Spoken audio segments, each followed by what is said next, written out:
Hi, everyone. Welcome in to today's session, our 15-minute frameworks benefiting our good friend, Devin Bramhall. I'm Michael Barber, and I'm joined by my co-host, Jay Acunzo. Jay, introduce yourself. Hello, this is myself introducing myself. Indeed. Well, we're going to give everyone just a few minutes to hop into the live stream and get things settled around here. So Jay and I are going to be on mute. We'll officially kick off at about 5 after the hour. Looking forward to having an incredible chat with a few marketers today. Yeah. As always, keep the conversation going. I know a ton of you have been sitting here for the last few minutes waiting for us. So please pop in any initial questions, concerns, comments, share where you're coming in from or your connection to Devin. We'll get started in just a few minutes. Yep. So many people here. Wow. Aristia, Anna, Sarah, Brian Piper, Kathleen. It's just, I don't know. This is just no words for what's going on right here. Yeah, we've been truly blown away by just a response from everyone around the world. We couldn't be more grateful for the impact that you all have had and for taking this on as your own cause as well. When Jay and I sat down with a group of our friends who Devin's a part of, a little group of marketers who keep in touch via Slack, and said, what could we do for Devin? Our initial thought was maybe we'll raise a couple grand and we're going to get to share you the impact that y'all have made in a few minutes. So Here. Super informal too. I mean, we've been speaking at events for years and years, organizing an event. We have a renewed appreciation for everybody out there who does so, either for a living or on behalf indeed. of your brand. Yep. Yeah. And super informal for those of you who know me, you know, this is not my normal background. I am coming in live from the UK. I changed around my travel plans for the holidays and hopped over a little bit earlier so I could join Jay in this conversation. And so you have the background of what was my grandmother's mantelpiece and now our family home, which is so aptly decorated for the holiday season. So yeah, we're doing this as informal as we can, but as much impact as we can for sure. There's some kind of pithy maxim out there. Imperfect action beats something. But that's kind of what we were thinking about here, which is like, let's get moving, right? It's the end of the year. We have a lot going on. We being us, but also everybody here attending. Let's pull something Indeed. together, even if we Yeah. know, there's a different way we would have done it, stitch together the registration flow and all of these things, just what was in front of us that we could put together with an emphasis on impact versus, getting the right tech. And I'm just so beyond proud of everybody who's contributed and so beyond honored to see the lineup that came together. Yeah, progress is certainly better than perfection. And although it may not be the perfect background, or certainly not the perfect hair at this moment, but I just got off a 8-hour flight and cruised up into the northwest part of England. So, but certainly happy to be here, as I know you are, Jay, and the almost 100 of you that are here. For those of you who just joined a few minutes ago, we're going to wait until about 5 after the hour before we get started. But we appreciate all of you being here and can't wait to share the next few hours with you all. All right, 12:05. It's time to do it. 12:05. Let's do the thing. It is time to do it. Let's do the thing. Let's do it. All right. Well, good morning, good afternoon, or in the case of me, good evening from the UK and wherever you find yourself across the world. Welcome to 15-Minute Frameworks, a fundraiser to help our dear friend and fellow marketer, Devin Bramhall, kick the bananas out of cancer. My name is Michael Barber, and I'll be your co-host today for our gathering over the next 4 hours. My other co-host is sitting, I think, about 6,000 miles away, well, 3,500 miles away across the ocean in Boston, is Jay Acunzo. Jay, how are you doing, my friend? I'm doing well. We're fighting a monsoon here, and our first speaker is also in the Boston area. And so both of us were like looking at updates about power outages, like, oh my gosh, what's going to happen? But I did want to say thank you, Michael, for being such an awesome collaborator and co-host and all this. Made this far less intimidating to pull together alone. And all the speakers, of course, behind the scenes contributing in different ways, and all of you for attending. I've known Devin since, oh gosh, must have been 2010, 2011. I started a community meetup group with actually one of the attendees here today, Aristia Rosenberg, out in California now. But we started Boston Content. It was before content marketing was really a thing. The name was barely on people's minds, and we just knew we both had the same title. It had content in it. Let's start a meetup group. And there was this super energetic individual eager to contribute however she could. And that was Devin. Devin ran Story Slam locally in Boston, which was kind of like the Moth locally. So she had a meetup group she was already running. She had a day job. She had a social life and interests outside of work. And yet she was stepping up immediately to help us. And when we needed a volunteer committee, Devin was our first call. And when we needed to hand over the reins of leadership for that meetup group to the next generation of leaders, Devin became the co-executive director. So, I mean, I've known her for a while and respected and appreciated everything she's done for this community for a while. And your comments, you watching this, have just blown us away. Like, people have said on social, I'm going to attend and donate because of my parent or sibling or partner or friend or colleague who's either been affected by or lost to cancer. And of course, many, many people are here for Devin too. And so now is the moment I've been waiting for, which is to reveal to you how we did and how much we raised. So our goal initially, we're like, let's plan an event in 2 weeks. How are we going to do that? I don't know. We'll make it work. We'll hack it together, stitch it together. Can we raise $3,000 in 2 weeks? That seems pretty great. And then we hit 3, and behind the scenes in Slack, we were like, should we go for 5? Let's go for 5. Let's make it 5 in our minds. And then we hit 5. It was like, oh my gosh, this is amazing. Could we hit 10? And everyone, I'm here to say we've hit $10,000. And at that time, Devin started contacting us over text, over Slack, gratitude pouring out. She said that her mom, Catherine, who's organized a GoFundMe on her behalf, was crying from happiness and in a rare show of emotion as she tries to be a rock for her daughter.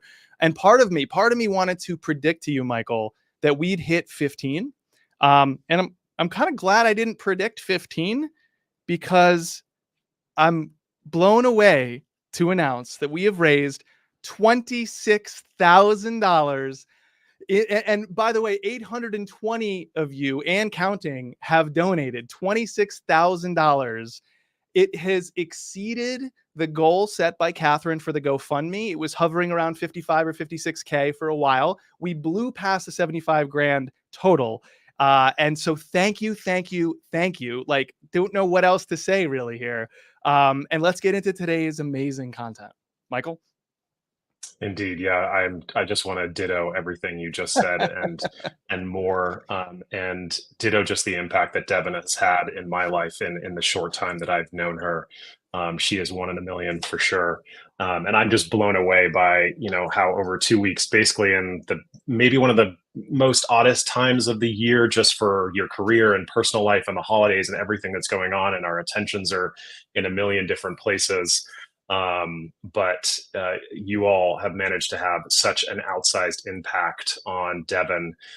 You've caused a lot of tears in the background for Jay and I, happy tears, I should say. Like, there's been multiple moments where we've just been so blown away. But we cannot thank you enough. But I know you are all here not only for the impact of Devin, but to hear some incredible speakers that we've pulled together today. So let's talk about how today is going to run down. As mentioned, when you sign up, this is 15-minute frameworks. So we've got 6 speakers over the course of the next few hours who are going to share their favorite framework for you to go into 2024 with, 15 minutes on their session. And then we'll have 15 minutes of an AMA and Ask Me Anything for that speaker. I'll be in the background, as well as Jay, co-hosting throughout the day. You can submit questions right in the chat window on the right-hand side of YouTube. If you're on the app, it's sitting below the screen. But pop your question in there. We'll be monitoring those for questions, and we'll bring those questions in during that question period.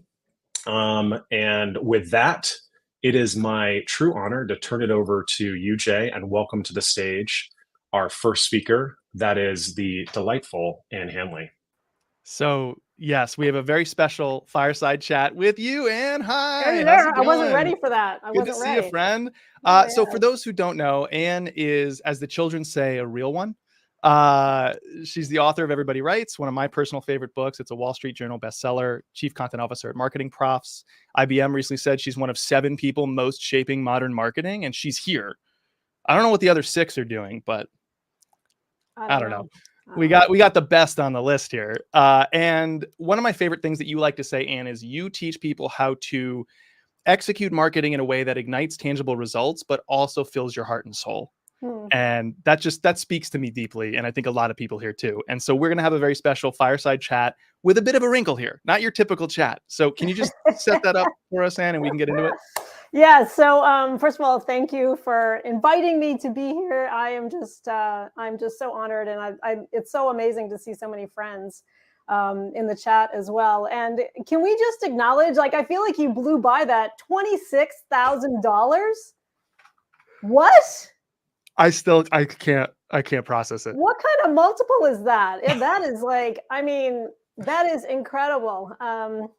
And yeah, I mean, what a show of support, from everyone here as well as the broader community. I know I heard from a few people who said, I can't be there, but I'm donating anyway. And it's like, that's the spirit that we were looking for.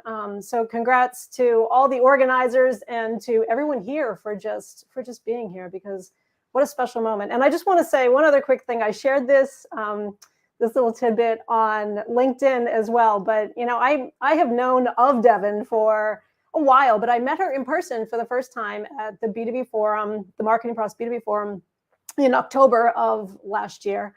Or no, sorry, this year. Oh my goodness. October 2023. And she came up to me and she handed me this bracelet right here, this one here. And I don't know, like she didn't give me any background, no story. She just said, like, I make these bracelets and, I want to give this to you. And so I took it, I went on stage, and I just felt like I had one of the best experiences on stage ever. And so obviously this has some magic to it. And I started to think of it as a little bit like my talisman, and I thought, all right. And when I heard the news about Devin, she didn't mention anything to me at the time personally. But when I heard the news and Michael and Jay invited me to be here today, I put this on. I've been wearing it every single day, and I feel like time for us to send some magic back to Devin. Yes. Right. So. Oh my gosh. Anyway, that I feel like my voice is going to start shaking. I just you and me both, my friend. You and me both. This is gonna be the hardest gig we've ever done. Yeah. Anyway, so yeah, all that to say, this is going to be a different kind of event. This is kind of I don't know, for me, and I think for you too, Jay, it's kind of an unplugged session. It's, very much. There's no slides. We're doing a fireside chat, and there's not even any fire. No, but there's a giant monsoon happening outside of both of our windows. There is a monsoon. Yeah. And so that's happening. So just to set this up, so today we're going to talk about how do you tell a more engaging story through a marketing lens and a marketing context.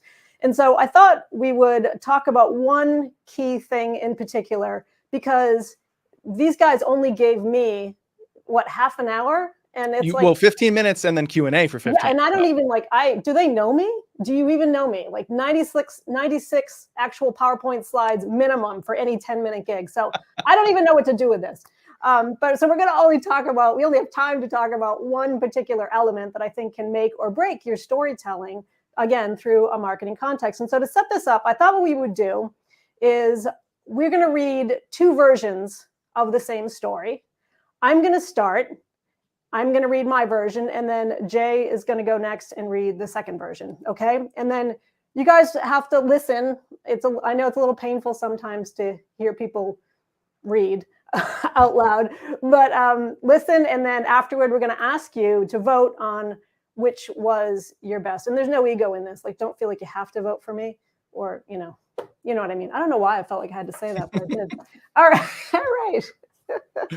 All right, so here's the first version of this direct from my notebook. I arrive at the airport in Austin, Texas. I'm speaking tomorrow. The event has hired a car to take me from the airport to the hotel. I love it when they do that. They don't always. I meet the driver of the car in baggage claim. His name is Paul. He takes my roller bag. He is short and stocky, mid-50s, about my height, but twice as wide. He's wearing a chauffeur's uniform, black suit, black hat. We get to the garage. Paul opens the door and I settle into the back seat. Paul asks me how my day is going. All good, I said. I'm relieved to be on the ground. I hate flying. I ask him how his day is. He complains about the traffic and the weather. He said he's from Minnesota. It wouldn't be this hot here, he said. His wife wanted to move to Texas to be near their grandson. He seems unhappy. The Austin traffic is at a standstill. Paul suddenly says he knows a shortcut to get away from the other cars. Paul and I drive down a side street. I'm not sure where we are going. All I can see are open fields on both sides, no people. I feel a little nervous. Version 1. Version 1. Version 2. In Austin, Texas, I barely settle into the back seat before my driver starts telling me how much he hates his life. He's been hired by the event I'm speaking at tomorrow, and before we're even out of the airport, he starts complaining about the traffic. and the weather, and his wife, who won't leave the traffic or the weather behind to move back to Minnesota because she won't leave the grandson, who also lives here, in this traffic and in this weather. I'm Paul, he adds at last, a detail that probably should have come first. Paul has a point. The traffic is ridiculous. The weather is too. Outside the sealed windows of this Lincoln Town car, it feels like the inside of an oven set to bake. I don't know if he's also right about his wife, but I'll take his word for it. Moving was the stupidest thing I ever let her convince me to do, he says. By now, we are on the freeway on the way downtown. Paul announces he's going to take one of the side roads to avoid the other cars. Idiots who don't know how to drive, he says. We had just exited the highway when Paul suddenly turns down an empty side road. On either side are enormous fields hemmed with wire fencing. I don't know why I'm doing this, he says, adding, I won't charge you for this part. So in the chat, I'm wondering which of the two gripped you more. Both, by the way, written by Ann, not me. So you're voting for two versions, both written by Ann. So either way, Ann wins. That's a game you always want to set up for yourself, my friends. Why do you think Ann is so successful? Version 1 by Ann or version 2 by Ann? I'm seeing a lot of 2s. I think there's some people struggling, but they're not willing to say one. There's a 1. There's a lot of 2s coming through, though. Wow, that's so funny. Someone is ahead of us. Yeah, Elise. Elise is like, I know what you're doing here. So Ann, I'm curious, what do you find is the key differentiator between those two versions? Why are we bringing this up to begin with? So the reason that we are bringing this up, Carrie is playing it both ways. Number 1 and number 2. So the reason we're bringing it up is because the second, in my mind, is a whole lot more compelling. What I read from here was the rough draft that I wrote longhand about, essentially, it was like a listicle of what happened that day, right? Yes. First I land, there's a car. They don't always do that. Oh, that's nice. I mean, it's basically just a listing of a play-by-play of like what happened.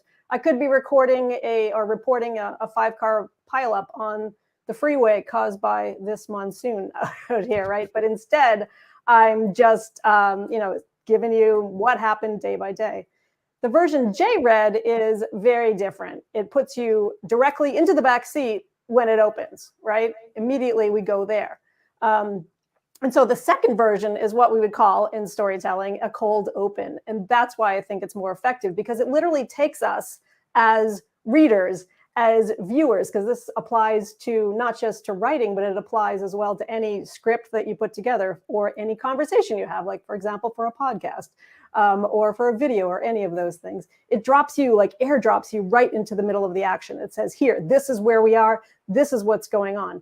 So it's a narrative technique that you often see in, like television. For example, The Office is a famous show that employs this technique. Like, they never open up and say, today we're at the office and we're going to walk into Dunder Mifflin and here's what's going to happen, right? No, they just open up straight. It's like on the scene. And so I think there's an opportunity for us in marketing to do the exact same thing, to use the same narrative technique to make our content stronger and to make our writing feel like we're pulling the audience into it.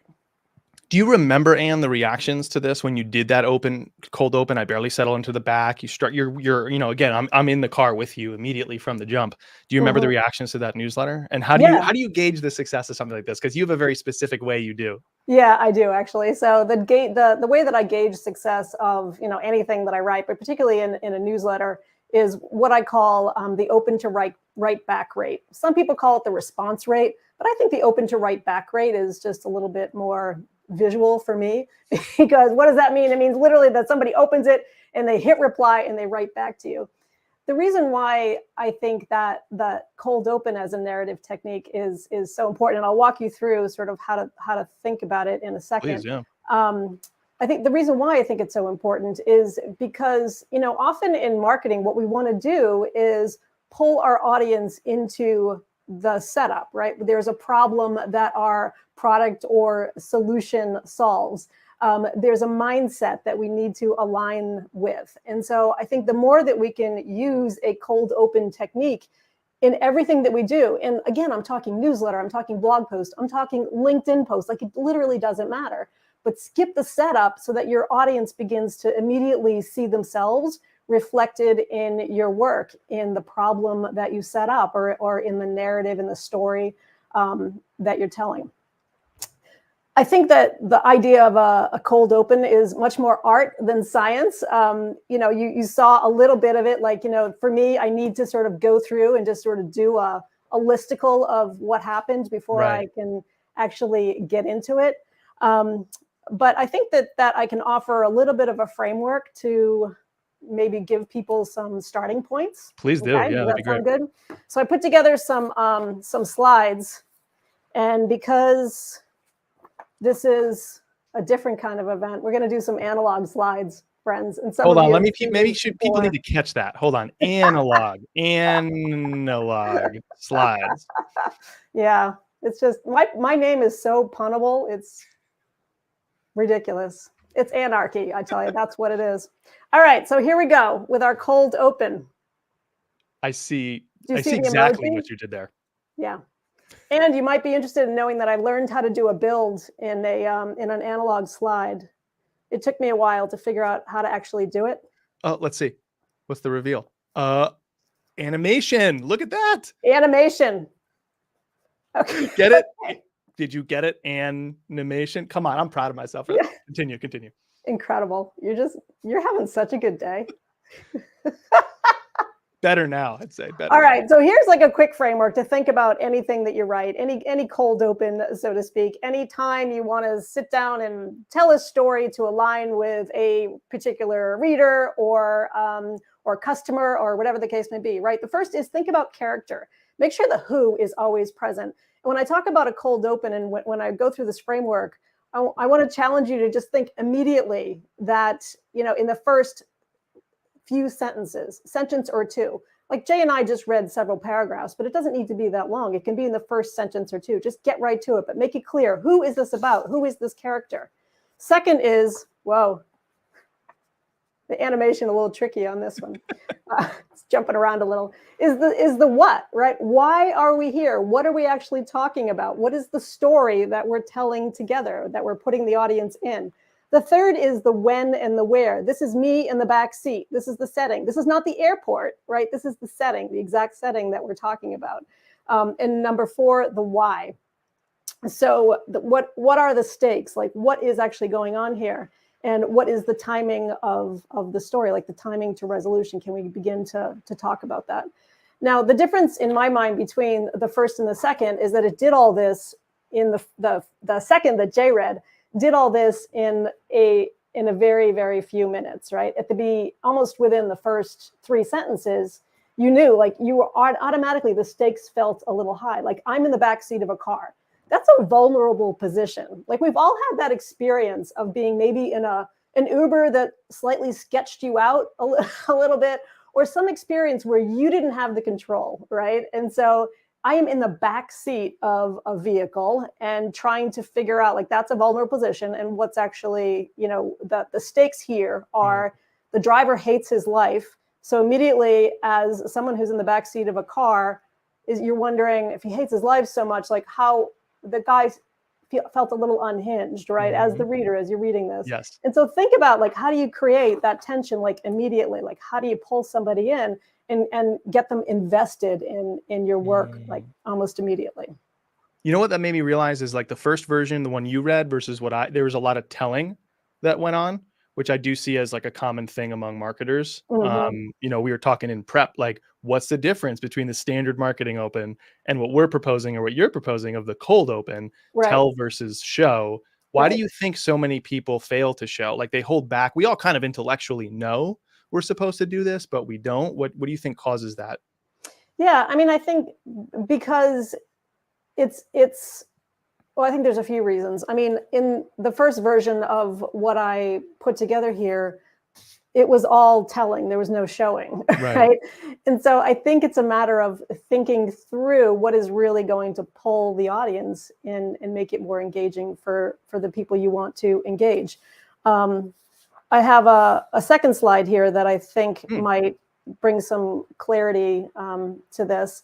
And again, it's an analog slide. We're going to do, I just realized I didn't do spell check on these, so I'm just suddenly realizing that I Specificity.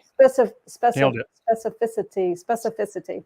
All right. So when you think about, any cold open, and when you think about, like, how do we actually tell a story that's showing and not telling? I think specificity is kind of key here, right? Of making your work relatable, because the more specific you can be, ultimately, the more people will start to invest themselves in your story and what you're talking about.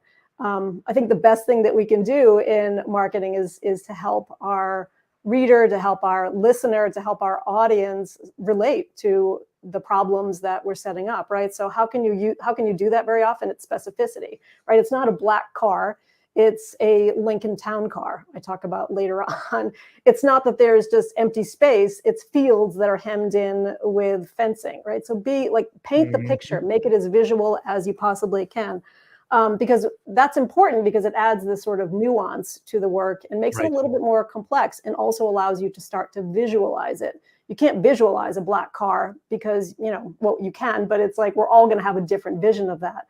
But if you can actually paint it more specifically, then we all have this sort of shared vision around it. All right. The second point here is restraint. Like, thinking about what to leave out is as important as talking about what to put in.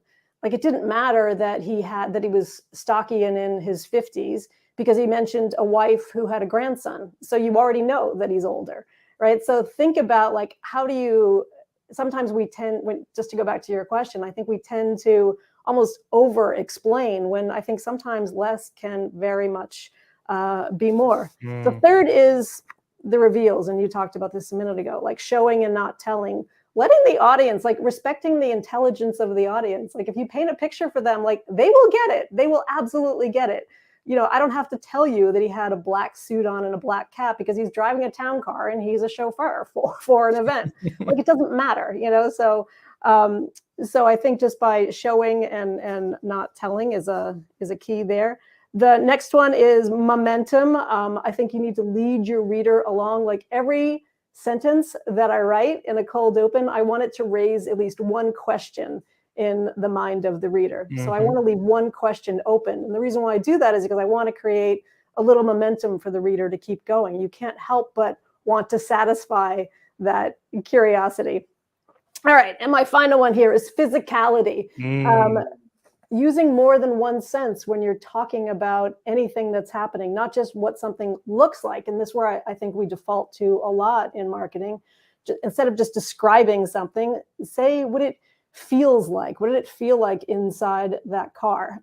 And not by saying that I felt nervous, but maybe mentioning, a slight sweat going on. Using more than just your eyes, like using a second sense as well. One way to really immerse your reader into your story. So two things to point out there. So one is when you talk about being more specific, I think we think about, you hear like be vivid when you write or explain something, show, don't tell. All these things could point us, to your point, using one sense only, but going too far, right? Yeah. You're just going to describe 3 or 4 adjectives in a row to describe the building or the person and not involve the other senses. And then the other thing is the restraint one is difficult sometimes for me. If people can't tell by the everything of me, it's hard to be brief and restrained sometimes. But like one of the lines that I picked up, I didn't read it, but it was later in your piece. You said, "My skin pricks hot, even in the temperature controlled interior."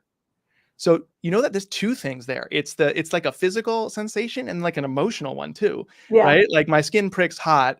An atypical Ann way of describing heat and how you feel with that heat, but also comparing it to the temperature controlled interior. It's like, oh, okay, this isn't coming from it being a high temperature in here. So now I'm feeling heart palpitations, right? And you didn't have to say my heart started beating really fast. No. Right. So there was like an equal part restraint and specificity, and then also physicality, like all rolled into one there. So I just thought that one little line put on display. It showed Right. what you're talking about. Yeah, and I think the importance of restraint too is that, sometimes you need to leave stuff out to make it relatable, to make so you need to let the story be big enough for everyone, right? Right. It needs to incorporate everyone. And Right. so by even small details, like, we've all been in the back of a car, like that could have been an Uber easily. But in the spirit of being a little bit more authentic, I said that it wasn't, it was a town car, right? And that the guy had been hired. Right. But I think it added to this level of, I don't really know who this guy is. I couldn't check his rating, so I mean, there was some subtle reasons why I wanted to include that as well. Yeah. But to say like, oh, I love it when they do that, like they don't always send a car. It's like, who cares, Anne? Like that's about me. It's not about anybody else. And so I feel like you need to, weirdly, as much as you're sharing your own experience, you need to always step back. Like, do I really belong in this moment? Like, are my thoughts and feelings important here? They're only important when they make the story big enough to let the reader in or the listener in. Otherwise, leave it out. There's about 8 minutes left. And if you have any questions for Anne about this, please put it in the chat and I'll watch for it. But I did have one more thing I want to ask you, Anne, because when you hear cold open, I think really quickly, a lot of people today, especially if you're active on social media, think about this phrase that people throw around and write excitedly about, which is hooks, right? Like, everyone wants to write better content. 99% of you do it wrong. Here's 6 tips to do it right. That's a hook. And it does the job of creating a question in people's mind or intrigue, but I don't know. There's like definitely a veneer of ick to it, in addition to, I think, some other flaws. So what do you see as the difference between a cold open and a hook? Yeah, I mean, I think a hook is embedded in a cold open, but a cold open is often not embedded in a hook, right? So in my mind, a hook it's a trick, as you say, to sort of get somebody, at least to get their attention at first, but you're not going to hold their attention all the way through. And I'm much more interested, and I know you are too, Jay, in not just grabbing attention, but actually holding it, as to quote you to you. And so I think the difference between the two of them in my mind is when you see a hook, yeah, it might grab you initially, but it's not going to sustain you. Right. What it's going to do, like when I see a hook, I might read it, but I will scan it.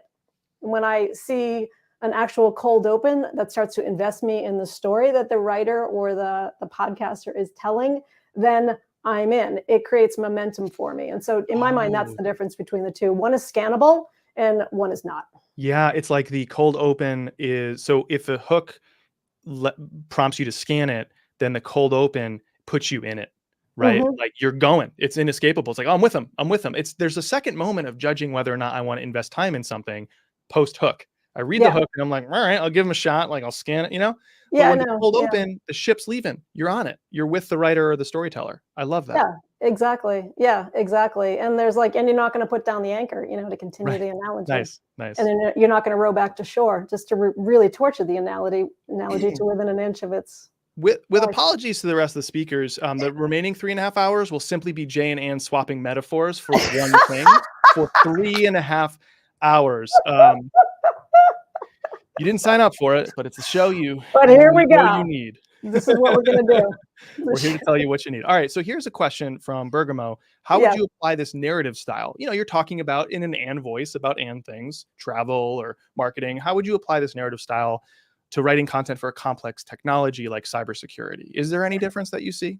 No, actually, there is no difference. And I'm so glad that you raised this this question, Bergamo Marketing Group, the entire group. Is the entire group here? They're all here, 100% of them. They all have to log in through one username, but they're all here. Why am I suddenly picturing an auditorium full of the Bergamo Marketing Group? It's fantastic. Hi, Bergamo-mians. Yeah, I mean, I think that the issue is think about where is the tension in that story? Like when I think cybersecurity, immediately I start to worry about privacy, right? Or I start to worry about getting hacked. Like find the tension, because once you find the tension, that is the story.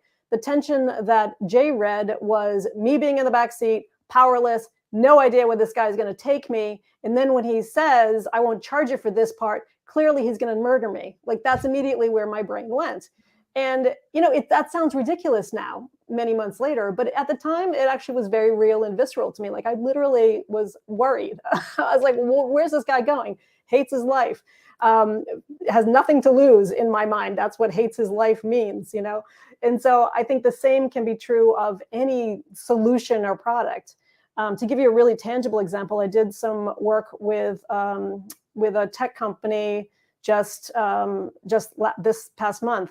And the story that we were trying to tell was around the challenges of online and in-person shopping. There's a whole series of things that are running on LinkedIn now about this.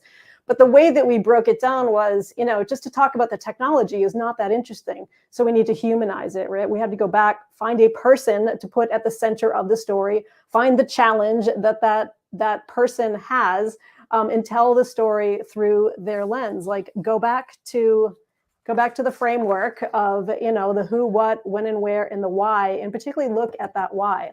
Like, almost start with that, like figure out what is the problem, what is the tension, and then how can we show, how can we tell a story around that using these as narrative devices. And by the way, these are not exhaustive, but I had to use a really big font so that you guys could see it. And these are all that would fit on the PowerPoint slide. So those would be my top 5, but not all of them. So I think we have time for one more question. If there is any question in the chat, I definitely have a million things I could ask you, Ann, about this subject, clearly. I think everyone's just happy to be here. Like, I just get that it's vibe. the end of the year. You and me are smiling, having a good time. Yeah. So I continue. I'm a firm believer. No more speakers. It's just us for the rest of this. I'm sorry.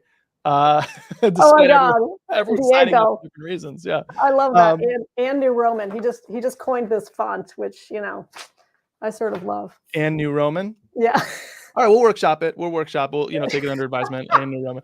All right, here's a final question for you, Ann. This is the thing. I'm like, should I ask it or not? Because you and I behind the scenes are like, can we not anymore talk about this? Because I'm about to say the phrase AI. Oh. So Ann, all you're saying is I fill out this template, the who, what, where, when, why, which journalists, by the way, call a nut graph. That's a story for a different day. The who, what, where, when, why, the bones of the story. I come up with that. I feed it into a tool and I say, rewrite this, but with a cold open. Now, here's the thing. 50%, I hope far less, given who we attract, but 50% of people are watching this going, ooh, that's genius, right? Even my dog's excited. I don't know if you can hear him. He's pumped about it right now. I can. What's missing there? Because at the beginning, you said something very interesting. You were like, do you know anything about me? So what's missing? So I think what's missing is a sense of who is telling the story. Did you hear my deep sigh? This is bourbon. I want people to know it's not even 1 o'clock Eastern, but because I knew I was going to ask that final question, I went with the good stuff. Yeah, that's great. Listen, I am not anti-AI. I think AI can be an incredibly useful tool. But in my mind, I think that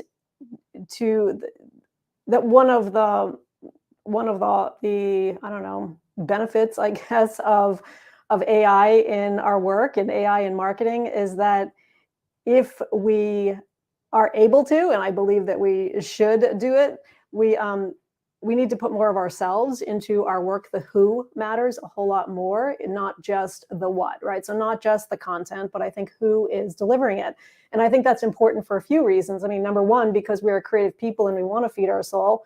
And because we don't want to just cut and paste and put something out there. But the second thing is the trust factor, right? We hear a lot about, trust issues with AI. And so I think we want to make it clear that there is an actual person who is touching the content that we are putting out there. And it's true, again, no matter what form that content ultimately takes. And so, so I guess that's a short answer. Just for fun, though, I did take this version and I ran it through AI. No, I didn't do any of this like ridiculous stuff like, train AI, like our great friend, Andrew Davis has Andrew, done yeah. with his Drudini. Like I haven't gone through all those shenanigans to do it. Sure. But I said, like, can you rewrite this with a cold open in the style of Ann Handley? Because I hear from people all the time who are like, oh, I asked us to write this in the style of Ann Handley, and this is what it delivered. And I was like, that's not how I would write it. But okay, that's fine. Thank you. I guess I'm flattered-ish. Oh my God. And so I asked it I asked ChatGPT to write it with a cold open. And I'm not going to read the whole thing, but let me just read the first 2 sentences. In the heart of Austin, Texas, the air hums with anticipation as I disembark and am met by a man named Paul, my designated chauffeur to the upcoming event where I'm to take the stage. Like, I can't even read the second. With a casual hello, Paul ushers me into the waiting car, an unspoken promise of an adventure lingering in the air. In conclusion, which is what the last paragraph would have started with, and I cannot thank you enough for being here and also for supporting people to write with soul, to write with heart. What's good for the heart, what's good for the soul is good for people. What's good for people is really good for business. So thank you for being a beacon out there in the world. If people want more from Ann, please sign up for her amazing newsletter. I'm on it. It's a fortnightly newsletter. That means every other week because biweekly is a trash word. Fortnightly, every other week, go to annhandley.com, subscribe to her newsletter for more amazing stuff from Ann. Thank you, my friend. Oh, thank you. And again, Thanks, you guys, Ann. congrats. And thank you everyone for being here and for supporting our great friend, Devin. So the honor is mine. We appreciate you, Ann. Thanks again for being here. Thank you. All right. Well, we're actually decently on time, my friend. I'm pretty proud of us. We're doing okay, I think. Wanted to pop a few reminders before you take it away with our friend John.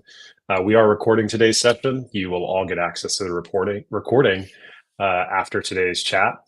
So please feel free to sit back, take your notes, but be able to be present and in the conversation. You'll get access to this recording. And with that, I'll turn it back over to you, Jay, to welcome John onto the stage. Sounds great. Yeah. You know, I've been in marketing a long time, but it was a long time before I felt seen in this industry, partly because I really like talking about the creative side of content marketing. Call me crazy, but I think we should make good content before we go to market said content. Very few people talk to me about that. And even fewer people in my neighborhood would talk to me about my beloved Yankees because I live in Boston. So I had to go virtual to make a friend to talk about both of those things. And that's when I came across John Bonini. Hey, John. With somebody who grew up 30 minutes from you, too. Yeah, that's true. We both grew up in Southern Connecticut, which is New York, Massachusetts. So, John, you've led marketing for companies like Litmus and DataBox. Today, you're a consultant for SaaS brands to help them execute a better content strategy, operate more with an editorial heart and core to it. You also run a great community for content marketers in B2B called Some Good Content. And your podcast, which I always loved, but it's been gone for a few years, just came back this week. It's called Louder Than Words. It definitely maps to the stuff you and I would talk about offline. Amazing guests like Amanda Natividad, VP at SparkToro, Chris Savage, CEO of Wistia, all amazing and creative marketers. Jay Acunzo. And yes, and also there's amazing guests, and also I will be there. But you're here to talk to us about an idea that I get really excited to hear you talk about, which is content brands. So feel free to take it away from here, my friend. Yeah, and it's also 12:44 Eastern. I didn't realize we were drinking already, so I just have water. Saw Jay drinking bourbon. So, but I want to get all philosophical here. It's just after lunch, so we could start asking the tough questions now. So, where I wanted to go, if I could figure out how to work the controls here to go to the next slide. Hold on here. Is it just? Do I just click? Okay. Why don't you hit me with the next slide, and I'll move it for you, John. Got it. Alrighty. So. Imagine if your audience spent 100% of its time thinking about you. So reading your blog, listening to your podcast, watching your video series, right? Everything else came in second, right? Like your wife calls you for dinner and it's like, no, I'll eat it cold. Wistia just put out its new episode of Talking Too Loud. Or your friend or significant other scored tickets to the Eras tour. I'm fine, but it wasn't true. SparkToro just published its annual gift giving guide. So I'm going to read that instead, right? Wouldn't recommend you do any of those things as a consumer. You might end up divorced or missing out on the greatest stage show of a generation. So wouldn't suggest we behave that way, but just imagine, right? So obviously our audiences can't spend all of their time thinking about us, but the question I want us to ponder today is, what percentage is realistic? Or if we can't have all of it, how do we get more? Let's assume as marketers, we all want more or as much as possible. Are our current actions aligning with that? So you can go to the next slide here, Jay. When we think about the way current marketing teams operate, one of the defining characteristics is the Herculean efforts that we all put forth to build awareness, to generate attention, right? We organize these Herculean efforts into something that we like to call campaigns. And that's kind of like we have something important to announce, and then we have the campaign. We have meetings and consensus, and we have to do all of these things and check all these boxes. It's campaign. It's in a nice, neat little box, but it's like waiting to save money until you need a 20% down payment, or it's also kind of like brushing your teeth or flossing like really, really good the night before a dentist appointment. Important product launch or report or blog post, whatever you're doing, turn everything on, write the blog post, film the video. Should we do a podcast episode about this? Do a LinkedIn post, Twitter. What about Reddit? Should we be in any Facebook groups? Anyone know? Like, we do all of these things, right? We think campaign and distribution first. Do you know what the defining characteristic of a campaign is? It stops, right? It's feast or famine. What happens when things slow down? Or worse, what happens when they don't work to begin with? I know. Next slide here, Jay. We should just do more of everything. More, distribute everywhere, every social network known to man, right? We should send more email too, right? I saw our competitors sending 3 emails a week. Should we be doing that? Should we launch a podcast? Should we be doing more with video? What about Facebook? We haven't been active in there in a long time. What about TikTok? Should we be on TikTok? We just do more of everything, more link dumping everywhere. Check it out, learn more, just everywhere, right? And we're not actually earning attention this way. Next slide, Jay. We're just kind of yelling and getting concerned stares. I guess that's a form of attention, right? But we're reactively attempting to drum up attention when we need it, but we've done nothing to earn it, and people notice. So this is actually a quote from an old boss of mine who obviously would wish to remain anonymous. He said this to me. He was in SaaS for a long time. He's currently in VC. Said this to me when he was referring one of his portfolio companies to me a couple of years ago. And here's a marketing team that on the surface, on paper, is doing everything right. They're creating content. It's ranking on page 1, but it's not working. And the leaders notice. And it's not just people internally who notice. Next slide, Jay. I've talked to more and more marketers recently, like Katie Mitchell, shout out Katie Mitchell, high five, who are just tired of being duped. They're kind of just sick and tired. And some of them even append Reddit to their Google searches just in an effort to find more authentic content, right? Find real people talking about real experiences or observations they have. More on that in a minute. But I want to get back to my original point around reactively attempting to build awareness. It's like, hey, let's go pick some flowers. Okay, cool. Did you plant anything? Well, no. Cool. Well, that makes literally no sense. You harvest, if you're not going to have any flowers to harvest if you do nothing leading up to it. You know, I wouldn't classify myself as having a green thumb, but if you do nothing all summer and fall, there's not going to be much to yield in the spring to go pick, right? You know who does get this is brands like Wistia, brands like SparkToro. Next slide, Jay. They launch products too. They create content too. They publish reports. They want attention too. But the difference is their audience is already paying attention to them because they've built up equity over months or even years. These are blog comments I pulled from SparkToro. Imagine blog comments in 2023. Imagine blog comments like this over months or even years. This kind of equity that you build up, right? They don't do this through periodic campaigns, but by consistently publishing content that is uniquely their own and inherently helpful and elicits responses like this. So it seems like everyone cares more about their promotion, right? It seems like it's easier for them, but it only seems that way because the attention is already there when they need it. But how do you create something that is uniquely you? Next slide here, Jay. You start there. You start with you and the people around you who share in the mission, coworkers, other leaders at the company. Instead of starting with the campaign and distribution methods, you're starting with your own experience, your own observations and points of view, things only you can share. Jay referenced my Louder Than Words podcast earlier.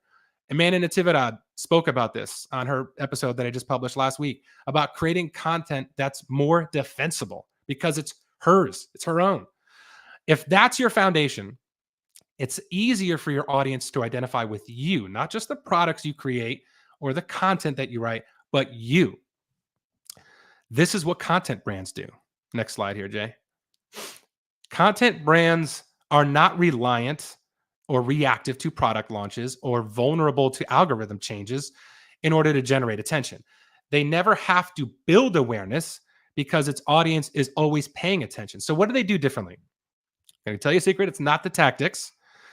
They're doing most of the same things that you and I are doing. They're blogging, they're doing email, they're doing the same thing. The secret isn't the tactics. They're not doing anything groundbreaking there, but their approach is way different. And at a high level, these are typically the 5 traits that content brands share. Next slide, drum roll.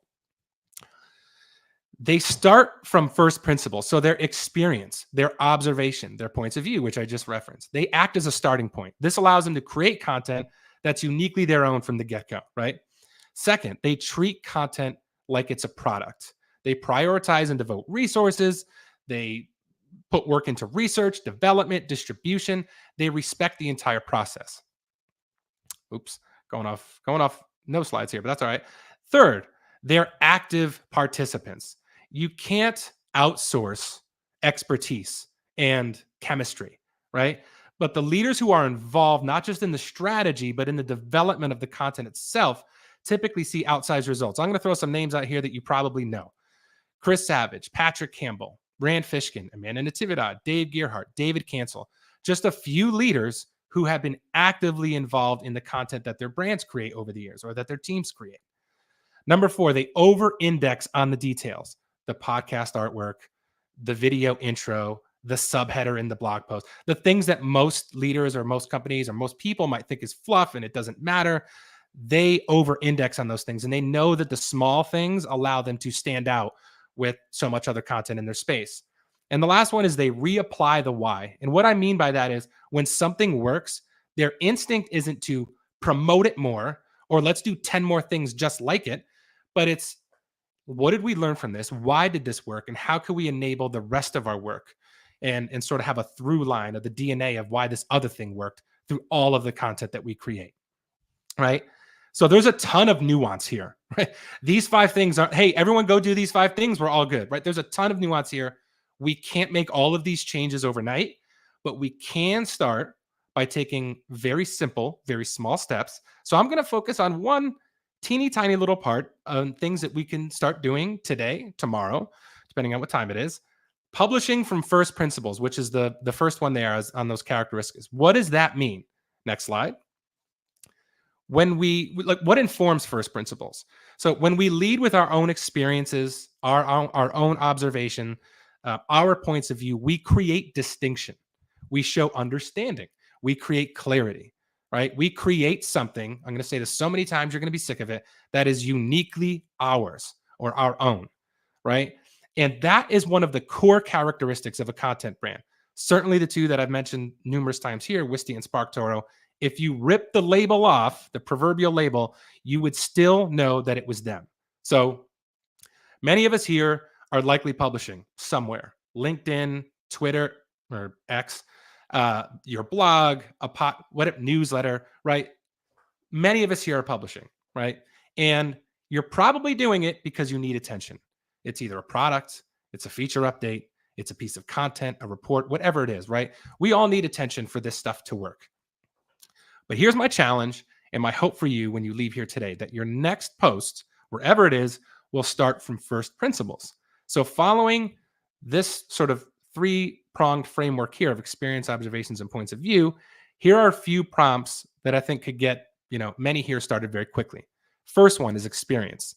What is one experience that shaped how you think about your work and the problem that you solve today? So the more personal, the better. The more vulnerable, the better. Don't just share the greatest hits. Share the hard lessons that have led you to the knowledge that you have today. The second one, observation. Next slide, Jay. What is one thing related to your industry that was seen as best practice 5 years ago that you think is no longer relevant today, but, and this is a key part, that others still follow, or many others still follow. So draw on your own experiences for context, related to that first point. Why does it matter so much right now? How do you know this? How have you learned this, right? Really get into the changes that you've observed personally, not best practices. Doesn't matter if you think other people share in them, but the things that you've observed personally. And the last one, which might be my favorite, points of view. What's one point of view that you feel passionately about that others do not? Bonus here. What's one point of view that others feel passionately about that you do not? You just can't get on board with it. Like, man, I don't get, listen to Jay before with AI, right? And talking to Ann Handley, right? Again, these are about creating contrast in the market. How is your thinking any different? When can you, if you can build a foundation off of that, the things that make you different, your content will therein be different too. And different is what we're after, especially in a world where words are literally commoditized with AI. How can you be different, and how can you create that contrast?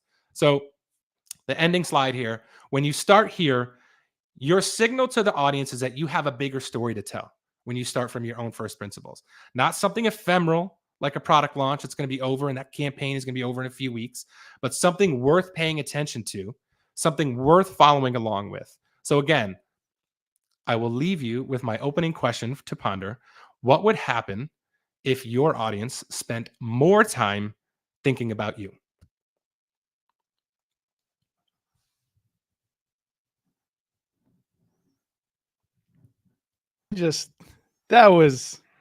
Thank you for that, my friend. If you have questions, please leave them in the chat. We have about 15 minutes, just shy, for Q&A. One of the things that I have heard when I post or share or say anything relating to point of view, originality, telling stories, all these things, is something I also saw in the chat. I'm going to try to find it. Here we go. Tara said, super curious how SEO fits into this, if at all.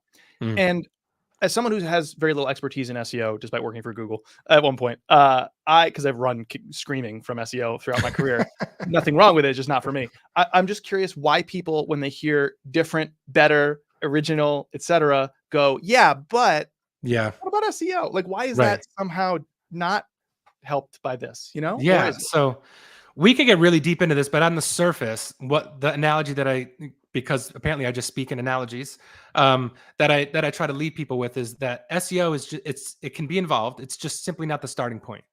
So, in a lot of cases, brands treat SEO as the steak. It's the starting point. It's the meat. It's everything. In what I'm proposing, SEO is the seasoning. So, you're going to define your own first principles. That's going to define your editorial themes.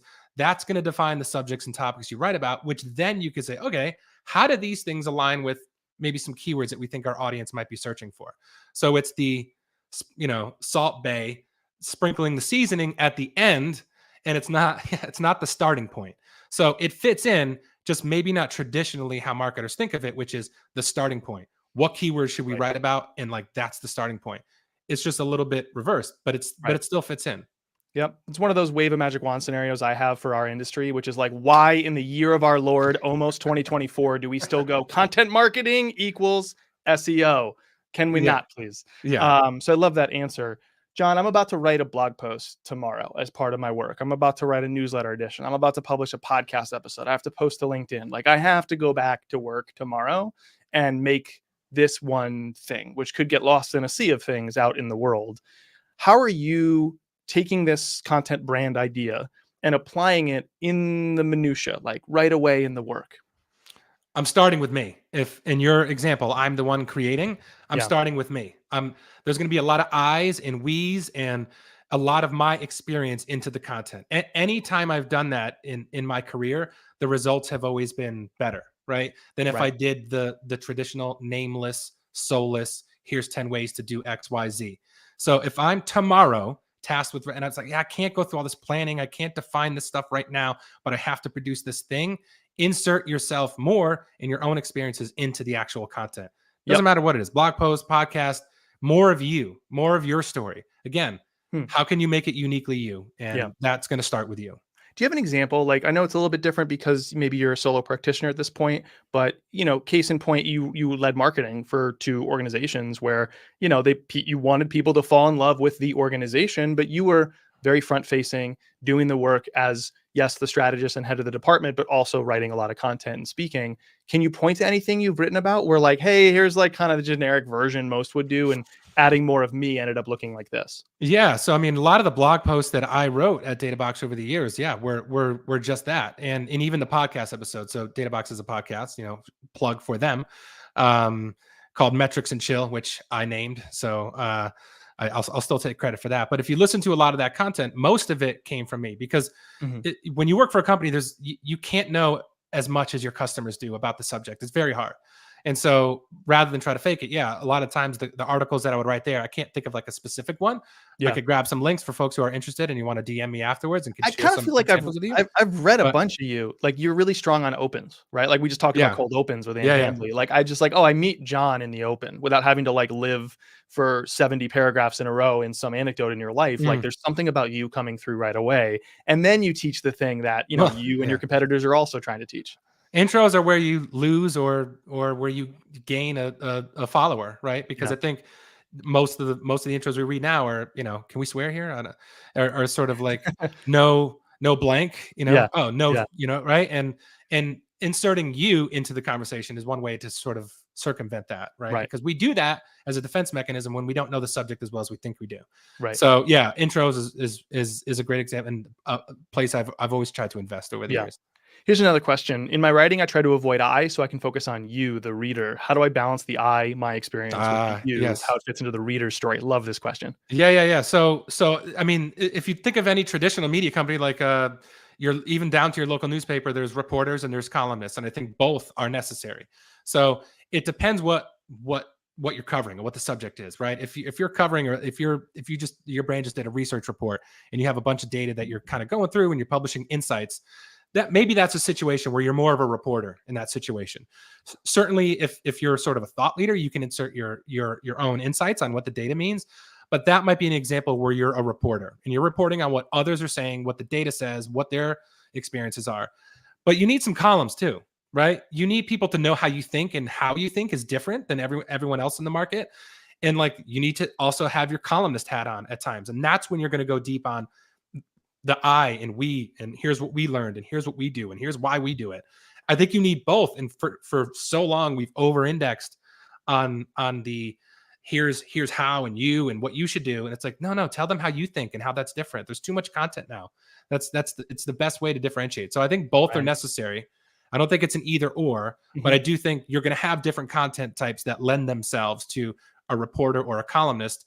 And it's kind of up to you to recognize which ones those are, or plan those out in advance. We have time for one more question with John, so please put it in the chat. I have a few at the ready I'd love to lob out, but you and I talk all the time, so I'd love to turn it over to a comment. But just while we're waiting for that to come in, one observation I made from that comment and just your overall platform on content brands, John, is there is a difference between autobiographical and first-person perspective. Autobiographical is like, I'm going to write all about me and no one is going to care about it. It's my story and I have a biographer, or I'm writing my biography. That's different than saying like, what are you teaching? It's the 6 steps to do X, wrote as usual, but I'm going to imbue that with my own personal perspective. And to this comment, to this question here about I versus you, a lot of people are doing the management consultant thing and speaking to one, right? Like, you as a marketer, or one in marketing, everyone knows today. One would do, yes. Right. Yeah. Like, we have this kind of like very whitewashed, I don't know, like sterile tone to it. Which is where maybe the I's and also the we's, right? It's not just like me to you, it's us. I'm a part of the community. I'm a participant here. I'm going to participate before I promote. Yeah. It's a filter that you could place over the content. Think of an Instagram filter, right? Like you were saying, the autobiographical piece. The tone of the piece doesn't have to change. It could still be about your customers or or a subject that they're most interested in, but it's a filter that you place over it, where you also are lending your own experience and sort of place it within context. Again, the goal here is something that cannot be copied or duplicated. And if it is, it's fairly obvious that was done. And you do that by inserting your own experiences and into the content and using that sort of as a filter over it. I think I have to put this question up if for no other reason than I'm assuming you're going to have the same lyric running in your head when you see this question. If you're forgotten as a brand, how can you make a comeback? Don't call it. Is that where we're going? No, don't call it a comeback. You've been here for years. Yeah, we've been for years. If you're forgotten as that's a good question. How can you make a comeback? So, yeah, I don't think. I think it's never too late to start, right? And I don't think that there's plenty of brands that we could think of, even consumer products, where it probably happens more frequently, where you're like, oh man, Bounty is cool again, or that's probably a terrible example, but any consumer brand, right? You could constantly reinvent ourselves. And I think it's really just about changing our approach, and people are open to it. Yeah. And so I think the same thing can and does happen in B2B as well. Maybe less frequently as it does in the consumer space.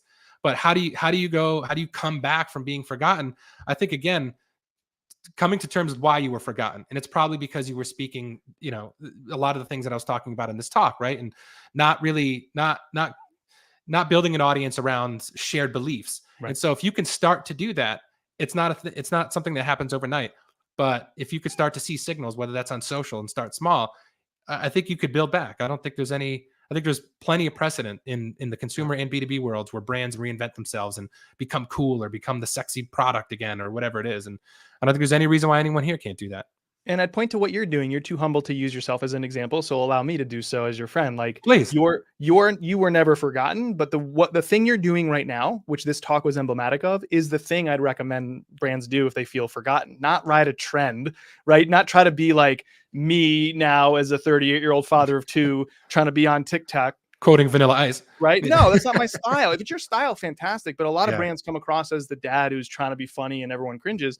Yeah. Don't do that. What you're doing, John, is the motion, is the move, right? And again, you weren't forgotten. But what you're doing is saying, hey, there's a real problem with the way things are unfolding for my community here. Yours as marketers. I don't agree that like we always have to drum up through brute force and campaigns that spike and die attention. Like there's these brands out there that they seem to flow effortlessly through this, and they are always paying attention. Like, what are they called? I don't know. I'll call them content brands. Like, why is it, you're asking all these piercing questions and developing a premise that you can own. And I feel like that's the move. It's like, so just look harder at what your audience is dealing with and have a perspective on that. Don't just try to ride all these trends. If you need to layer that on to help add a little fuel to the fire, fine, do it tactfully. But you are an example of someone doing this incredibly well, John. You're asking piercing questions. I mean, what is more saturated than marketers talking about marketing? And you're cutting through that noise. Right. Well, yeah, I appreciate that. Yeah. Create content that's uniquely your own. That's the move. And that could be about stating the problem, as Jay was just like, how is the problem unique? And yeah, I think you'd be surprised at how many people in your space aren't doing that. Right. Well, I want to thank you so much, John, for being a part of this event, for your support, for your friendship, and for this amazing talk today. If people want to find John, please check out Louder Than Words, the podcast that I love and just came back, and I'm really thrilled about that. Your community group, Some Good Content, which is for folks like us that just sometimes want to create really freaking good content because it can just want to be with others who share the same. Yeah. Yes, and mind meld and learn through osmosis. I love what you're building and the way you're showing up in the world, my friend. So thank you. Well, thank you for having me. This was an honor to be here. We love you, Devin. I love Devin. And just an honor that I was asked to be here. So thank you so much. Yes. Amen. Thanks, John. All right. I'm going to bring back up my co-host here. Hey, Michael. How's it going? Hey, sir. How you doing? Incredible talk from John. Really enjoyed that one. Yeah. If Ann's skin pricked hot in that cab, mine is pricking electric right now, if that makes sense. I don't know. Indeed. I've had 3 or 4 of these already, so I'm not sure what words make sense or what doesn't right now. What happens at 5 or 6? So when we're in like 2 hours, am I going to have a co-host? I mean, I just want to make sure. No, that's when my daughter has a diva mix. We literally call it Aria's diva mix, and full of Taylor and other things like that. And that's when you're going to hear that blasting, and you're going to see me like just dancing past this camera, but not sitting still anymore. So. Well, I mean, if Taylor's on, I'm sure we'll all have a good time regardless of what happens on screen. Amen.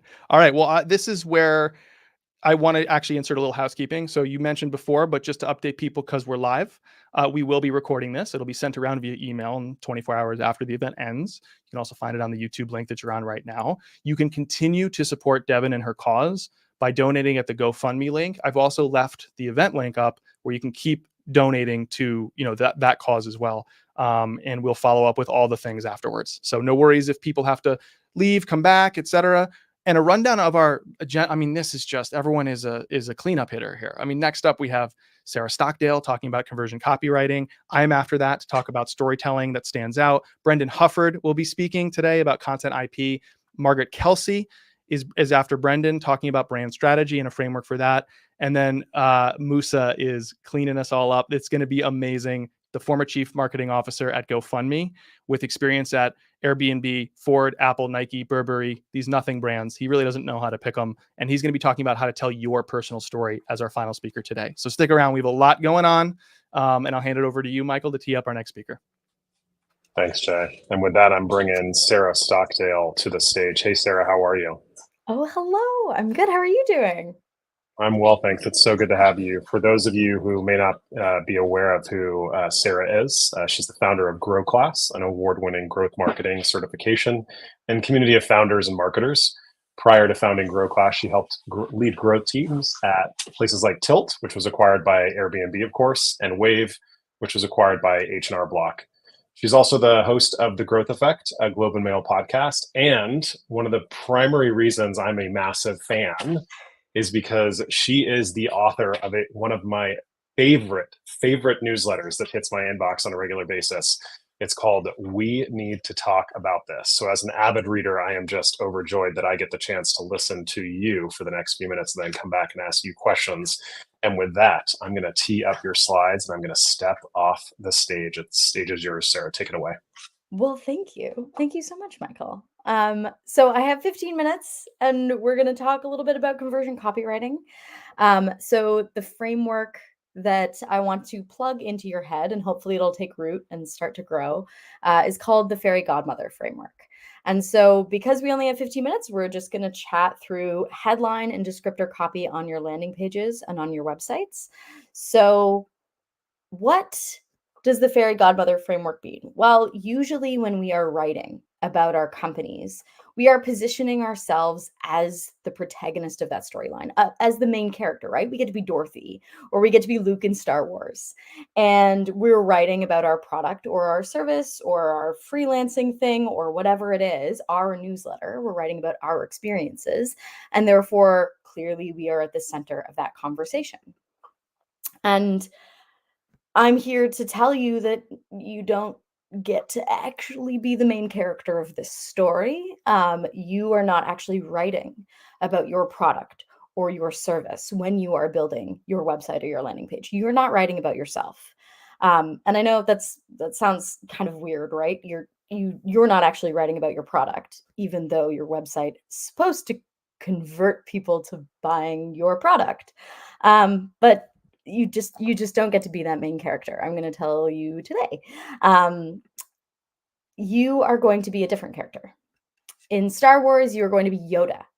In The Wizard of Oz, you are going to be the fairy godmother. You are going to be the wise guiding force that is helping someone get from step A to step B. You are the magic wand in between someone's needs and their outcomes. And so that is how we are going to write incredible landing page copy that is going to help you increase conversion, that is going to give people faster aha moments, that's really going to help you convey how you are able to bring your customer on a journey or solve a problem and wave a magic wand for them. So what does this look like in practice? I stole some copy from a unnamed marketing agency's website. We put creativity to work through collaboration, craft, and storytelling. Very much the Luke of the Star Wars. We are the protagonist. We're starting with we, and we just talked about how kind of second person and first person narration can be really interesting in marketing copy and John's wonderful content brand talk. So right away, we're talking about ourselves. We put creativity to work through collaboration, craft, and storytelling. In short, we make plans, we make stuff, and we make noise. We create stuff that works best for our clients. Again, I don't know what you do yet. And I'm not sure where I am in this story. The best creative ideas can take on almost any form. So we create everything from video content, blah, blah, blah, blah, blah, right? I am very much hearing the story of a protagonist. I am in no way seeing myself represented as a founder who could potentially use a marketing agency, who needs some help. So how do we fairy godmotherify this copy? This is what I came up with. What does your customer need? Well, if I am looking for a marketing agency, probably marketing. What does marketing mean in a very deep level for a founder or for a person who's actually going to pull out some cash and hand it over to a marketing agency? It means that they require probably some revenue at a baseline, right? So what does your customer need? You need marketing campaigns that bring in revenue. How can you wave a magic wand and provide that for them? With whatever your marketing agency is, you'll have a motivated team of content creators, videographers, and experienced marketers ready to help you sell at scale. Again, we're going back to that. What is the need? What is the pain? So I'm going to walk you through exactly how you can do this for your landing page. There's going to be 3 steps. They're super simple, I promise. So step 1 is we're just going to answer one of 3 questions. So 1 of 3 questions. What does your customer need? What does your customer worry about? Or what is painful for your customer? So in the chat, if you can just pull something out, what is the first thing that comes to mind when I'm asking these 3 questions? What is the first thing that comes to mind for you? What does your customer need? Or what do they worry about? Or what is painful for them? So take a second and write that down. Okay. Now you're going to, step 2, you're going to explain your unique value prop. And I want you to do this in the simplest terms. What do you do? What is your service or product? What do you provide for the end customer? What is your fairy godmother gift that you are providing to Cinderella or whoever it is you're fairy godmotherifying? How are you helping? Are you bringing the dress? Are you bringing the shoes? What's the functional thing that you are doing in the simplest terms that you can explain it in? Next, you are going to be the fairy godmother. What is the transformation that you are taking your customer from? Or are they starting? What is that frustrating, painful thing? How are you inserting the simple, functional thing you're able to do? And then what is the result in that person's life? How are they feeling? Just a sense of relief or a sense of delight at the end of working through this process with you. Amazing. I'm seeing so many good comments. Okay, wonderful. So, broken down. Your headline, the customer's need, you're answering one of those 3 questions is your headline. What is painful?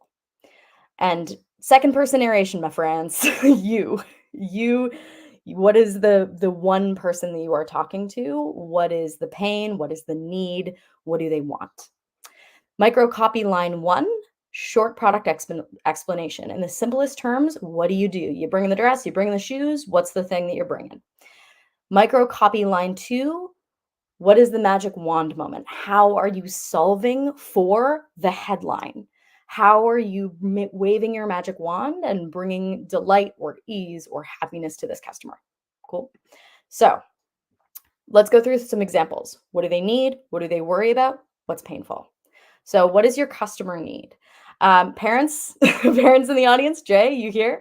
There is an app called Wonder Weeks. It basically just feeds on parents of newborns' absolute pain of not sleeping. So what it does is it tells you based on when your baby was born, when they think your baby's gonna go through some sort of cognitive leap. And so we are addicted to it as parents because it's going to tell us whether or not we're going to sleep in the next week or not. Whether or not it works, I don't know. It's kind of like horoscope for baby sleep. But this is the copy on the landing page for this app. The app about your baby's leaps. Find out about your baby's 10 mental leaps, learn and understand why your baby cries during new fussy phases and how you can support him. I don't know why they're all dudes, to develop all his new, why are they all dudes? To develop their new skills. So that didn't really tell me anything about myself as an extremely overtired parent. So let's fairy godmotherify this copy. What does your customer need? What is painful for them? So the 4 a.m. question, the answer to the 4 a.m. question, why won't my baby sleep? Get inside of your customer's head. What's painful for them? Now we're doing that simple, what is the thing? Wonder Weeks is the app for tired parents. Now we're going to be the fairy godmother. Babies go through 10 cognitive leaps. We'll tell you when they're happening, why, and what to do so you can get some sleep. Again, we're going from this is a thing about leaps to answering a painful question for your customer, explaining your product, and solving that problem. Next, what does your customer worry about? This is from an egg freezing website. Way better egg freezing. Egg freezing for nearly half the cost on a condensed timeline in a community with the country's best fertility doctors. Sounds amazing. I'm not part of that story. So let's plop in the customer and be the fairy godmother. Put your biological clock on pause. We're identifying that need, we're identifying that pain, really inside the head of the customer. Now we're explaining the product.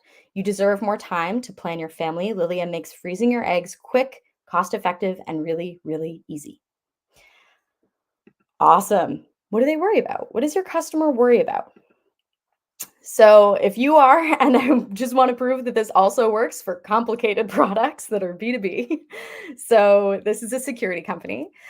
Drive down risk and simplify data compliance, remediate risk, limit exposure, and meet stringent compliance standards across all data environments. That is a mouthful. I'm starting to understand why it might be useful, but maybe we can fairy godmotherify it a little bit, right? So what does your customer worry about? Okay, well, I will look silly at my job if we have a data leak. We're getting into the ego of the person who's pulling out their credit card. Catch data risks before they turn into data leaks. Data leak, that is the thing that I am most worried about. So the average data non-compliance events cost 5.87 million in lost revenue. We are teasing that pain a little bit. Limit your exposure. With blah, blah, blah, you'll get real data security. We'll take care of the reporting required to meet governance, risk, and compliance standards. So we are identifying the pain, explaining the product, solving the pain. Don't get sued because of data leaks. Patrick, yes, we are on the same page. Okay, what is painful for your customer? So Canada's #1 meal kit. Everyone is Canada's #1 meal kit, or the US's #1. No one believes you when you're saying this, even if it's true. So chef-inspired meals and fresh ingredients at your fingertips. View our plans. What is painful for someone? In the chat, tell me. When you are buying a meal kit, what is painful for you? What is the actual problem that you are trying to solve? For me, the problem that I'm trying to solve when I'm buying something like a meal kit is altitude sickness. I am making so many decisions all day. I am making high-level decisions for my business. I'm making tiny decisions for my baby all the time. Meal planning, give me back more time. Having it arrived with spoiled products. Yes, there is some very good, like below the fold copy that can go in that. Blandness, I love it. So the pain that I identified for this one is just decision making, having to come up for a plan for dinner all the time, that cognitive load that often women take on, but sometimes men take on as well. So pain is cognitive load. So you don't have to come up with a plan for dinner ever again. That sounds amazing. You're doing too much already. Let us handle dinner. Now I am passing you something that I find painful and you are fixing it for me. Everything you need for fresh, inspired meals prepared in under 30 minutes on your doorstep. Again, we're giving it that explainer. We're making sure that they understand the product very deeply. So again, headline is one of the answers to those 3 questions. What's painful? What does your customer need? What do they worry about?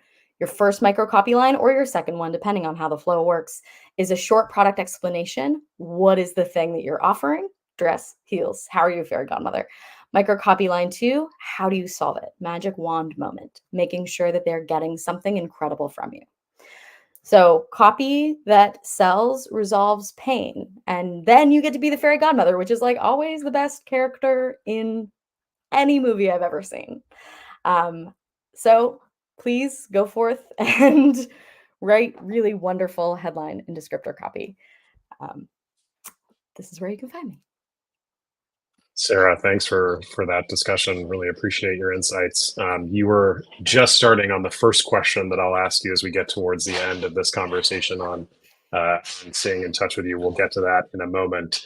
If you've got questions for Sarah, we are all ears for taking those questions, but I have a couple for you before we wait for a few to come in the chat. So a little backstory for those in the room who haven't been through the last year of my life. I joined an organization almost a year ago who was facing this very challenge as it relates to their brand and copy. An organization that's got almost 2 decades worth of history, certainly a lot of opinions from every side of the room. And I think one of the biggest challenges as you transform copy and the way a brand shows up in voice and tone is buy-in across the organization. And so I just love some thoughts from you, having done this work at a variety of different companies, is how do you get buy-in for bringing in that human side, the perspective of copy, the simplification, the perspective from a customer versus, getting in front of, we're constantly getting in front of ourselves as marketers and business owners, and what we feel like our copy should, our products and services should be described. Yep. When in actual reality, it's just a tough process for us to get out of our own way. So how do you work through with organizations and get around those conversations when you're getting a lot of pushback on fundamentally changing the way that a brand shows up? It's such a good question because there are so many, again, like when I'm talking about fairy godmother copy, you're fixated on one person, you're fixated on that one customer and their ego or their needs or whatever is coming into play in that situation. But there are all of these other people that you also have to convince that this is a good idea. Um, and I usually do that using the customers. Like, I'm not going to be the person who's convincing the CEO that their like tagline is not great.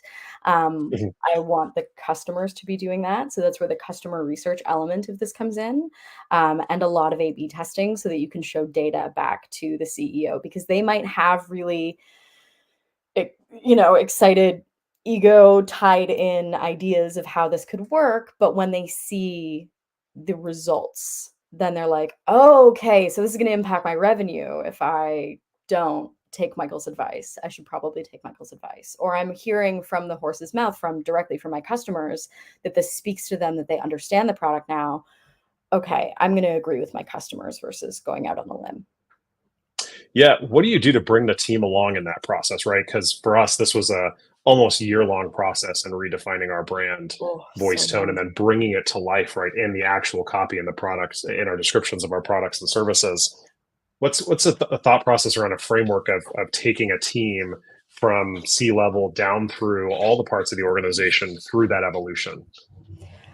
I would say they have to be at least have a window into the discussions that you're having with customers. So the way you document your customer research process and the way you share those out, like the outcomes of that research with the team are going to be really important because you want to seed the idea that something has to change very early on in the process so that everyone gets on board with first, okay, a change needs to happen. Second, what does that change look like? Okay, well, this very small team of people is going to go conduct this deep customer research and come back with these findings.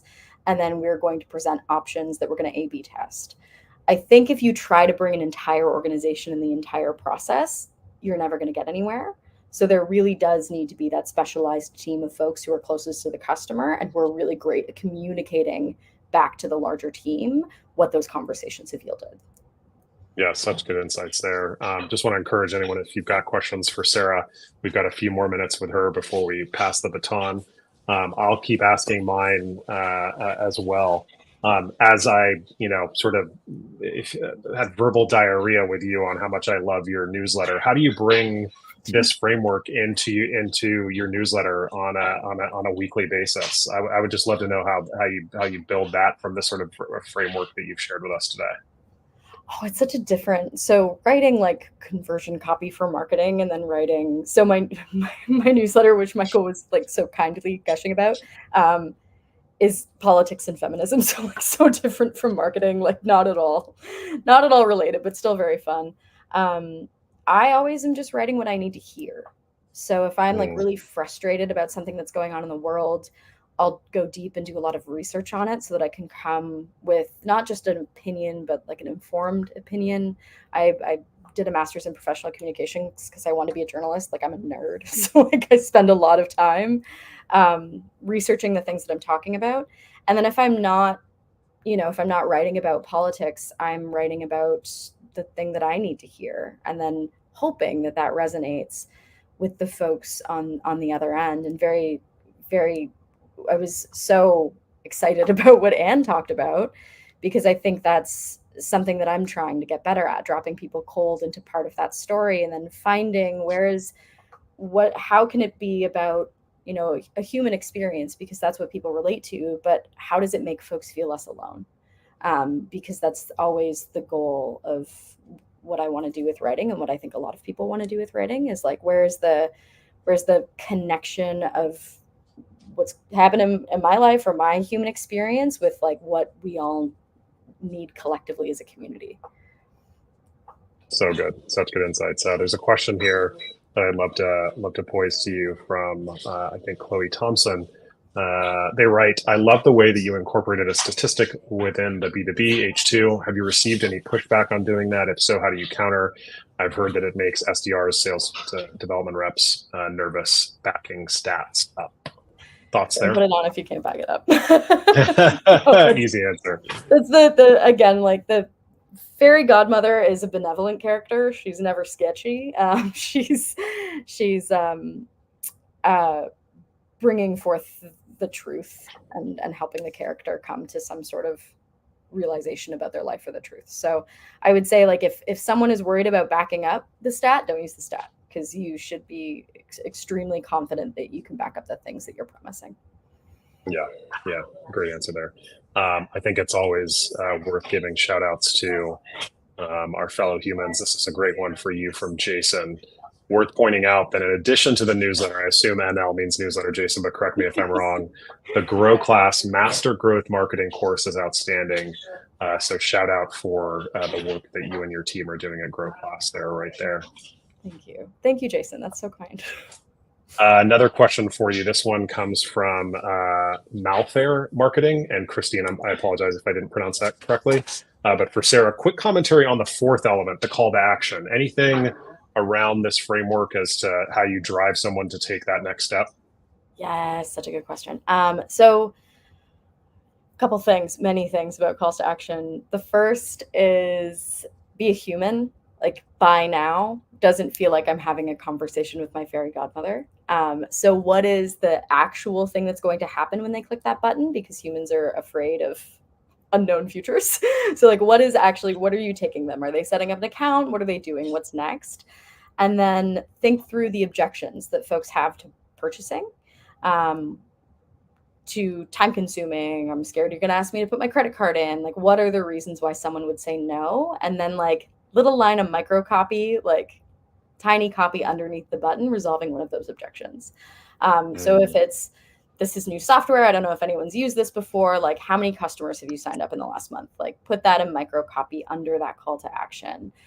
For us as an online course, which most people are like, ugh, I've had a horrible experience with an online course, or like, ew, I hate that idea. We offer refunds in 14 days, even if you just don't like the thing, because we know we are responsible for your experience with online courses, and a whole bunch of other people who don't care about your experience maybe gave you experiences that weren't helpful. So how are we challenging one of those objections using microcopy underneath your call to action? So call to action should be representative of where they're going and should make them feel like they're having a conversation with you.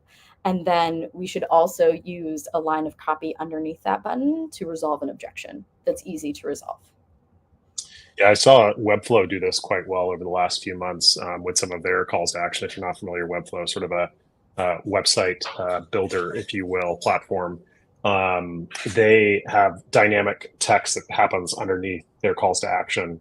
That is essentially a retargeting. If you've come to this page before, they'll show you how many people have clicked this call to action since the last time that you came. And I just that widow text, that little micro copy underneath, is just such a lovely way of saying, ooh, I guess I can feel more comfortable about taking this action. So just such good insights from there, Sarah. So on that note, where can, we've got about a minute left. I would love to give you the floor again and bring up that last slide of yours. Where can people find more of Sarah? Yeah, come hang out. I have my Twitter handle there, but like, let's be honest, I'm not really hanging out there much anymore. But I'm on LinkedIn under my own name. The newsletter, that's if you're into politics and feminism, it's WNTTA.co. And then Grow Class, if you want to learn and hang out with me and Jason in the chat, it's just growclass.co. Thank you. Thank you. Well, we appreciate you being here, Sarah, for Thank giving you your so much for having time. me. Devin is and the your best human ever. smarts. She is. She is an absolute delight. We're all pleased to be here, and we appreciate the time and energy that you've put in.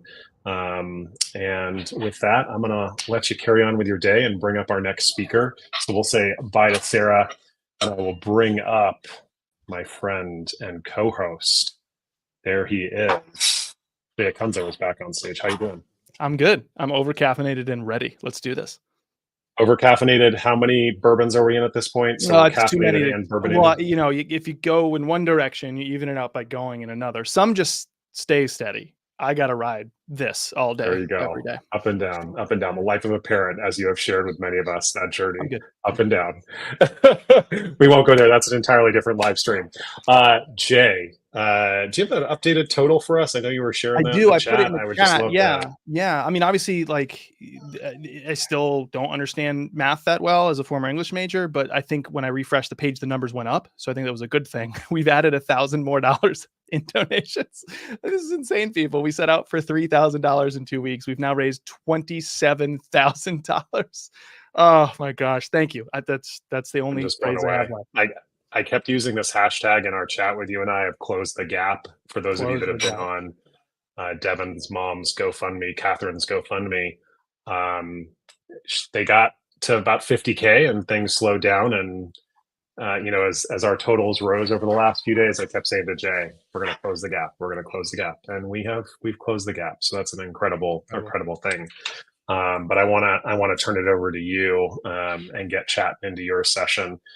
For those of you who do not know the very handsome gentleman to my left or right, I don't know the directions here, but his name is Jay Acunzo, and he's on a mission to help people make what matters. Today, he helps turn smart experts into influential voices, focusing on the substance of their ideas and stories, not the volume of their content. He's the co-founder of the Community Creator Kitchen, the host of the popular podcast Unthinkable, one that is always in my rotation, and the author of Break the Wheel. And he's been hired by brands like Salesforce, Wistia, GoDaddy, Help Scout, and Podia to develop original podcasts and docuseries. He began his career in marketing roles at just tiny little spots: Google, HubSpot, a tiny little startup, and a tech VC firm.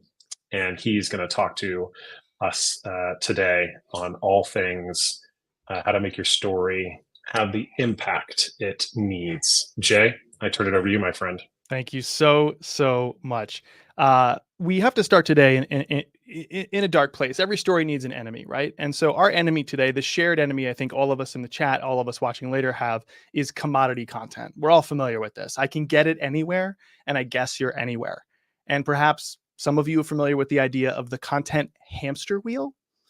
Perhaps most of your eyes just started to twitch a little bit. We're all familiar with this. We set out with such good intentions, and then we feel like we're on this hamster wheel, right? It doesn't start out seemingly that stressful. We're like, okay, we're going to publish to LinkedIn.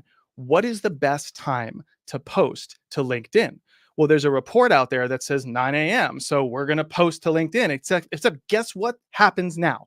That is no longer the best time to post to LinkedIn. But we don't have time to make sense of that, because we also have to make sense out of every single social network known to man, right? We're going to be on Facebook, but then Facebook rebrands as Meta. So we're going to figure out what is Meta. It's a collection of apps, including Instagram. So we're going to be on Instagram.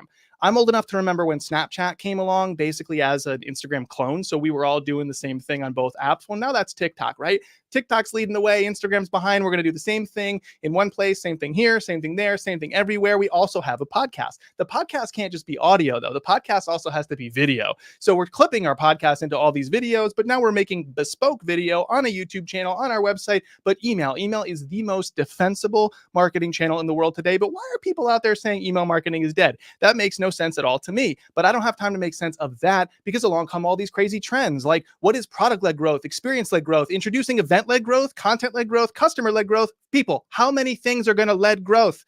Then there was like this moment in time where voice marketing became a thing. No more logos, no more visuals. It's all about Amazon Alexa. And then there's Web3 and NFTs and ChatGPT and AI. And OMG, Alexa, please punch me in the face. Oh my goodness. This is our work? Really? And it's going to be more in 2024.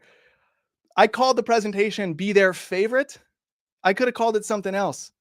Free the hamsters. Because that's how I feel. Way too much. And I want to break free. I want to get off of that hamster wheel and produce more content that actually works. So what if more of our work worked? What if we could stop competing on volume and start competing on impact?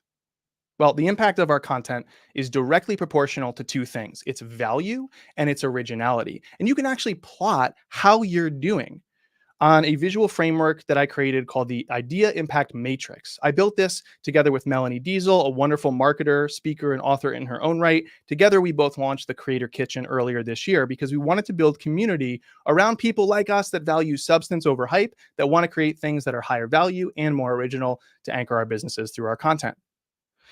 The informational content that we create merely updates people, but insightful content empowers them. So if you want to increase the value of your content, make it more insightful.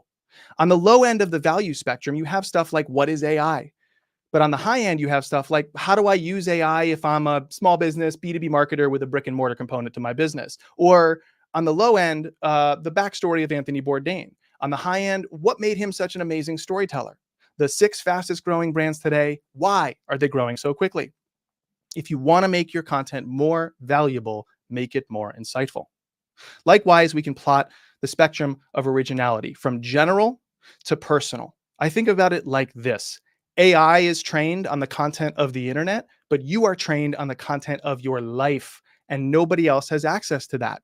Your personal perspective is your biggest advantage in trying to make the work more original. Look at the word original, originality. It's not about the output of the work. It's about the origin of the idea and the inspiration. It should come from you and your team. That's a theme that has recurred already in this event today. Are you using that personal perspective? Now, most of the time we're not. Most of the time we're stuck in the commodity cage where not enough of our content is working. It is informational, it is general. At best, it's instructional, right? But we're not being insightful. We're not being personal. We could increase the value. We could increase the originality to escape the commodity cage, to stop feeling like we're on that hamster wheel, just churning through a lot of stuff. Well, opposite that cage, where we're stuck repurposing all this content going nowhere, is a place I call the field of favorites. Look at that. It's beautiful out. The sun comes out. There's a unicorn trotting by, dragging like a wagon full of refreshments served in golden cups. Is this content heaven? No, this is just what the work was always supposed to be. We make things, we write, we speak, we produce videos, we produce designs. It should feel like that. We want to be running free in the field of favorites. When you're in the commodity cage, not enough of your work works. So you're forced to compete on volume. Take a thing, it's a mediocre thing, turn it into 17 more things, just smearing crap across the internet. Because if the first thing is crap, the little pieces are also crap. But opposite the commodity cage, you can compete on impact, where your ideas, your substance, your stories, the power of your work is why it works, not the volume. So how do we do that? I think we have to tell more small stories that contain big meaning. In other words, around us every day, in our work, in our lives, is inspiration. And in the hands of an effective storyteller, everything is inspiration. You don't need to do anything groundbreaking. You don't need to have the industry leading anything. You need to be not the best, but their favorite.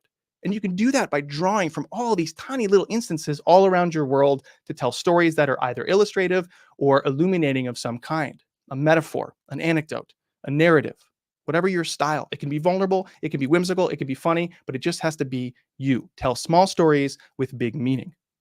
I think of it like this. AI and people both rely on LLMs as their foundations, yeah?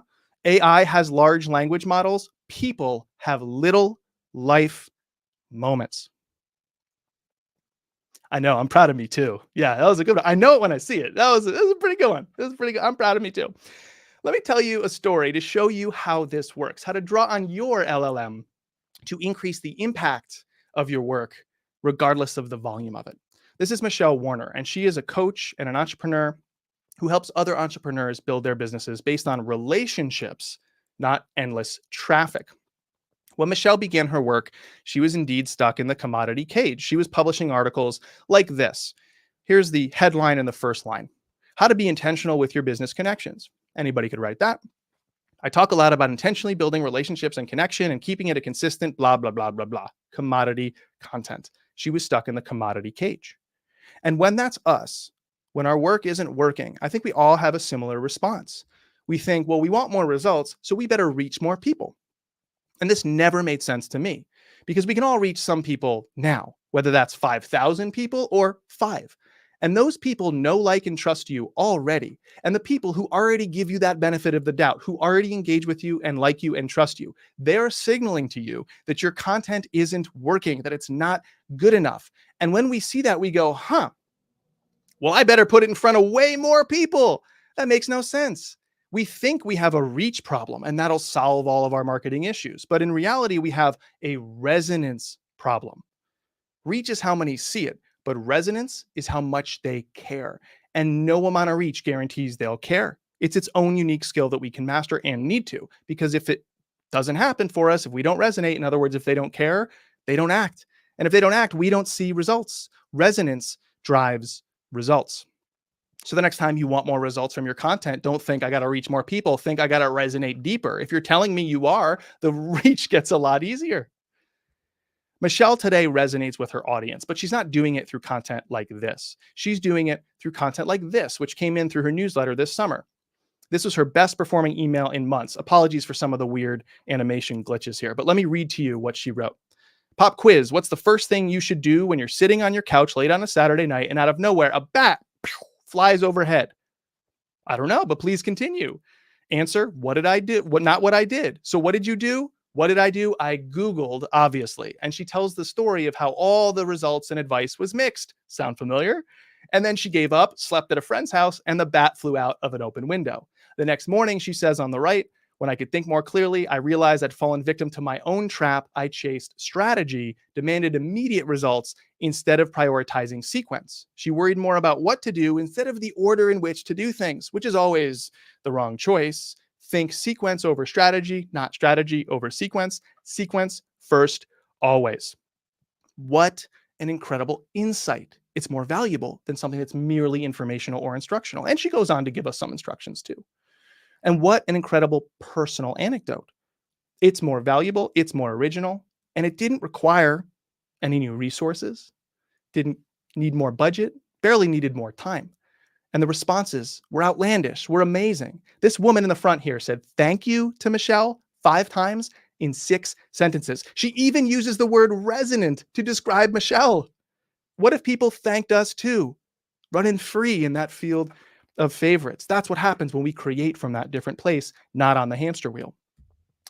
So how did Michelle do this? She used this very simple storytelling structure. There's 3 parts to it. And I think the third is the most missing in our work as marketers. First, this happened. It's a personal memory, personal moment. A bat flew overhead, which made me realize it was an idea sparked by what I witnessed or experienced. And then this crucial tipping point from being an entertaining storyteller to being an effective storyteller. That's the thing about the topic you're here for, the insight you need from me. That's the thing about. Here's an example. Imagine if I wanted to convince you that you shouldn't be agonizing over doing that thing. Stop your research, stop following all those influencers, buying the books, taking the courses. And now I'm like the Nike slogan, just do it. Because science shows we're mostly afraid of the unknown, not the new thing itself. It's a very commodified way of saying it, very forgettable and low impact. But what if I use that storytelling structure and said it this way instead? So for years, I was afraid to make espresso in my kitchen. I'm Italian. It's embarrassing. Can you not tell by the everything of me? I'm Italian. Like gel, hands, it's true. Beautiful machine in our kitchen, and I was scared to do it. Why? I don't know. I would ask my wife, babe, are you making one for you? Can you make one for me, please? It was embarrassing. But today, I make espresso every day. And what changed? I decided to make it one time. And then I realized, Oh, I wasted a lot of time being afraid, outsourcing it to my wife, researching it online, following the espresso influencers on Instagram, because it turns out I wasn't afraid of the task. I was just afraid of trying something new. Even when I messed up, my research became very effective and efficient. That's the thing about trying new things. If what we fear is the unknown, not the task, then we better move faster to make the unknown known. Try the thing first. I hope you agree that's a more high impact way, an original and insightful way of communicating with you about the same idea. What I know stayed the same. What I said changed. And that's why I resonated more deeply. This is what Michelle did really well and what she does every time she shows up.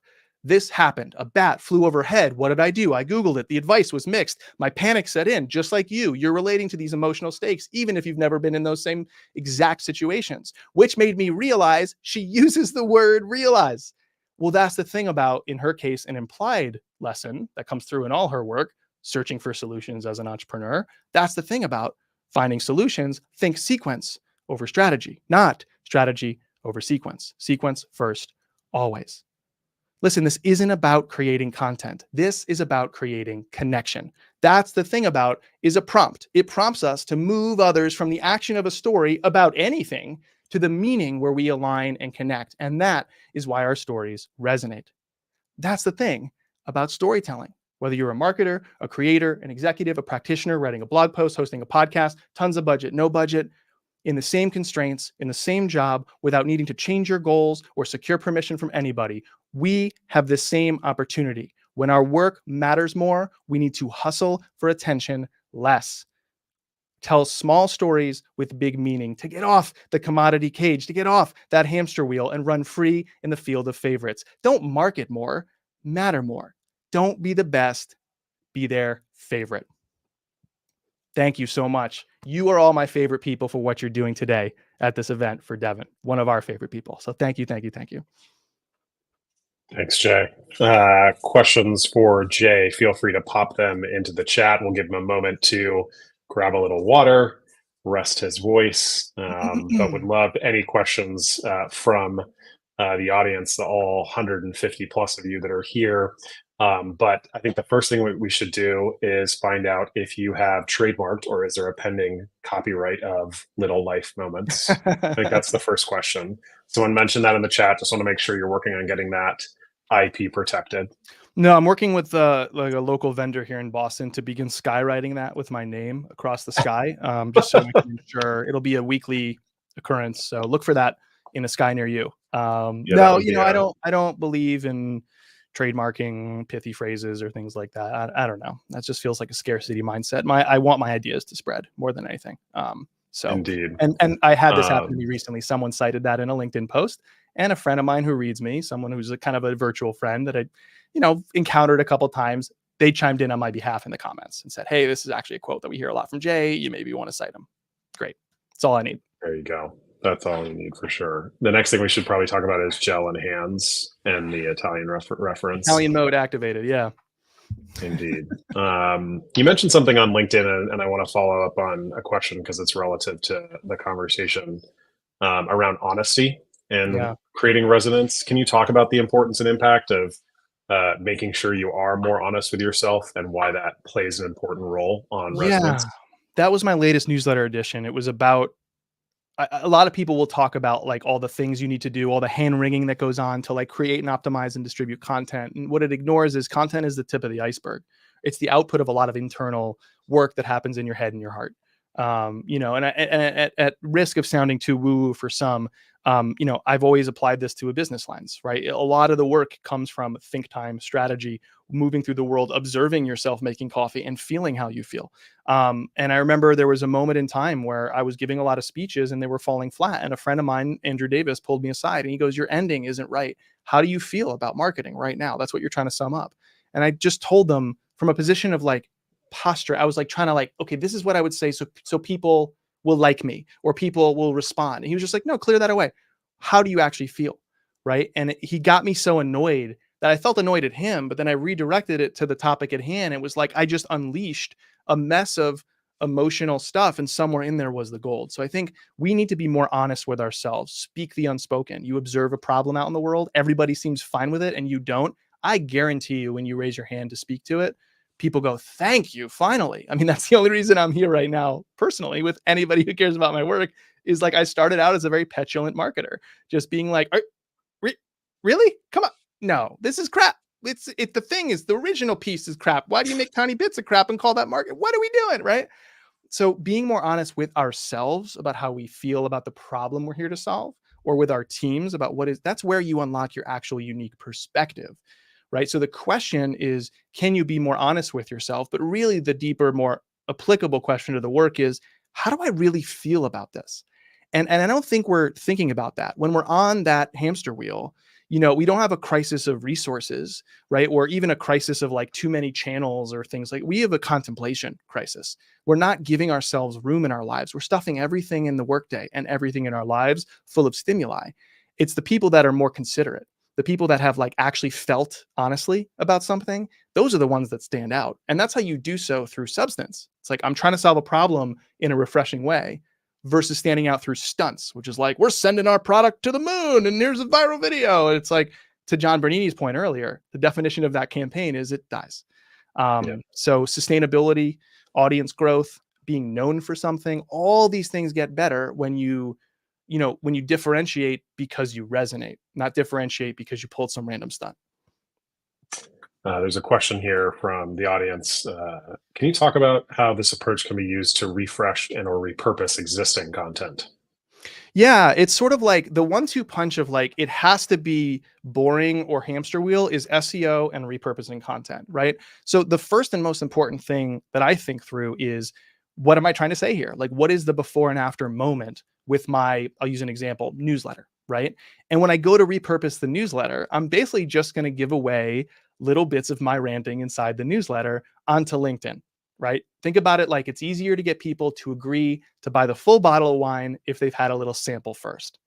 What most marketers do, though, is they're like describing the wine over here, like, come check it out. Or when they repurpose things, they're repurposing something that itself, I'll quote Brendan Hufford, who's coming up next as a speaker, they're repurposing something that lacked a purpose to begin with. So if you want the repurposing to get better, develop the material that it's coming from first. Like, validate that idea. So here's an example.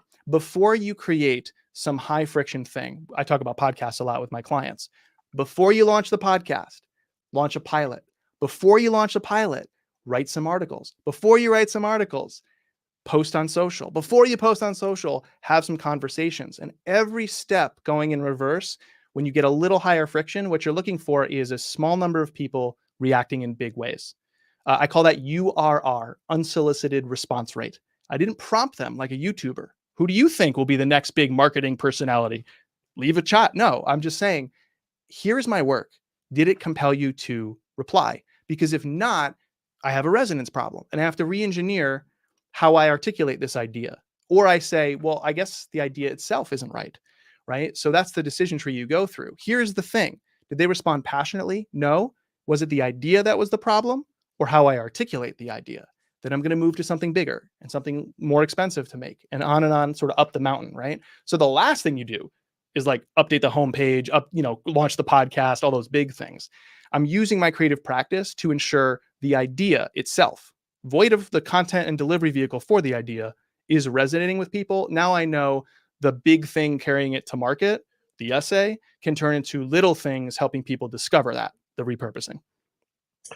As a creator, I think one of the things that often gets in our way is ego.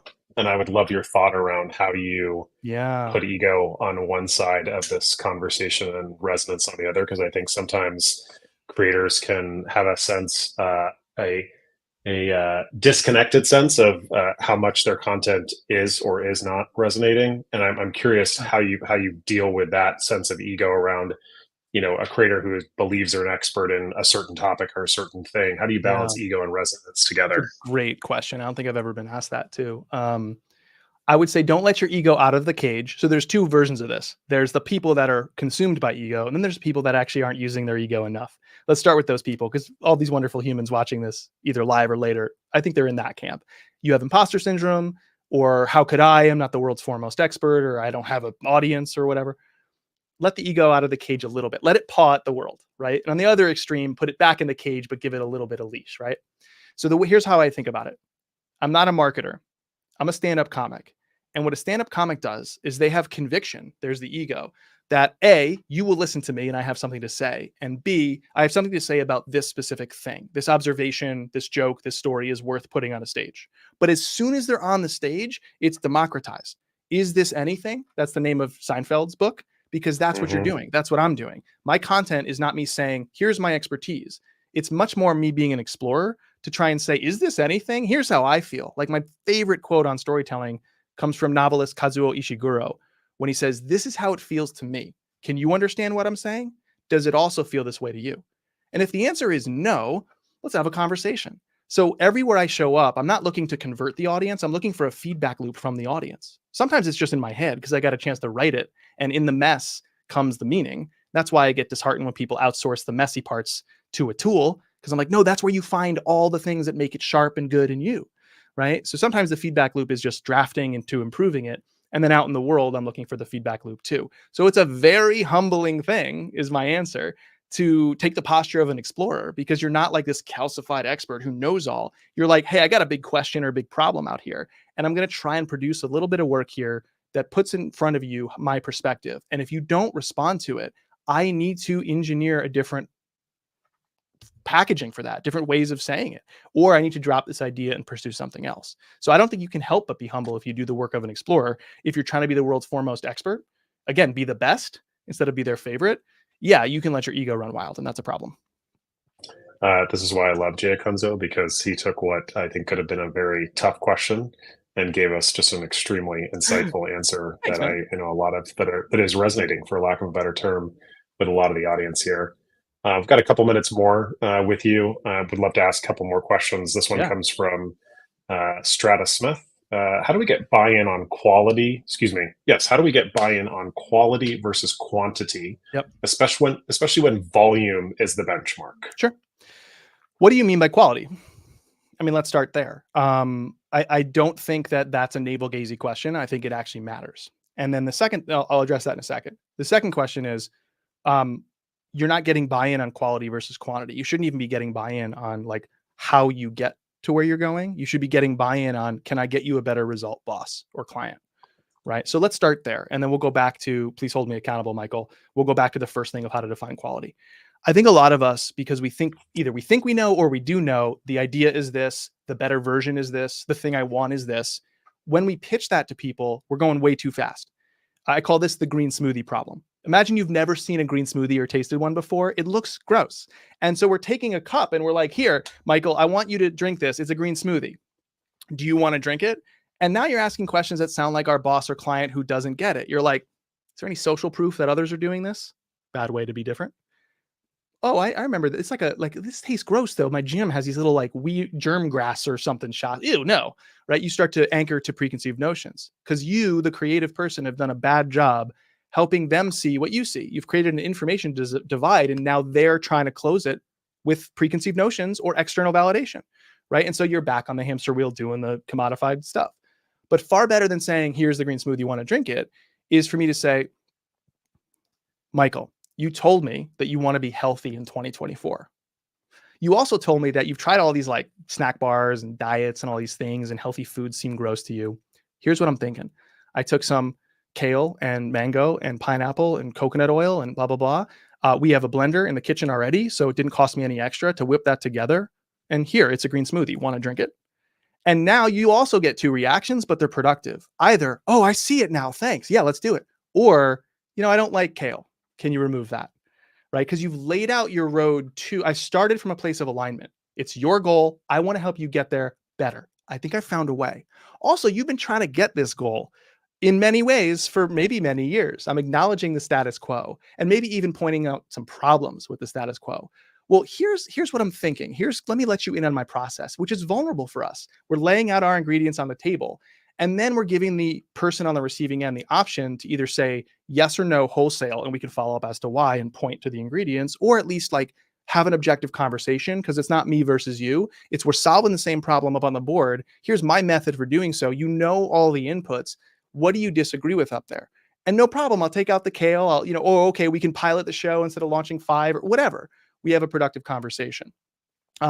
and I'm running long with the answer, so I'll skip the definition of quality. But you can search for my name and pick your audience, or defining quality. Pick my defining quality and my name on Google should yield the essay, and contact me if you can't find it. Fair enough. Well, we appreciate the in-depth answers. Jay, thank you for the session. So awesome to have your voice as a part of the conversation today. I'm going to turn it over to you to introduce our next speaker. I'll see you all shortly. Thank you all. So our next speaker is the great Brendan Hufford. And my first interaction with him was like this. Hey, Jay, thanks for coming on my podcast. So why do you hate SEO? And with that, I met my marketing frenemy. I think if Brendan and I worked in the same office, we'd either get 10x the work done as the typical marketing duo, or 0 work done, because we would just snark about all the hustle bros and reply guys out there. Brendan, you spent your first decade professionally as a high school teacher and assistant principal. I'm going to pitch you today on launching a new podcast called Marketing Principles. Get it? Because there's principle. I love this.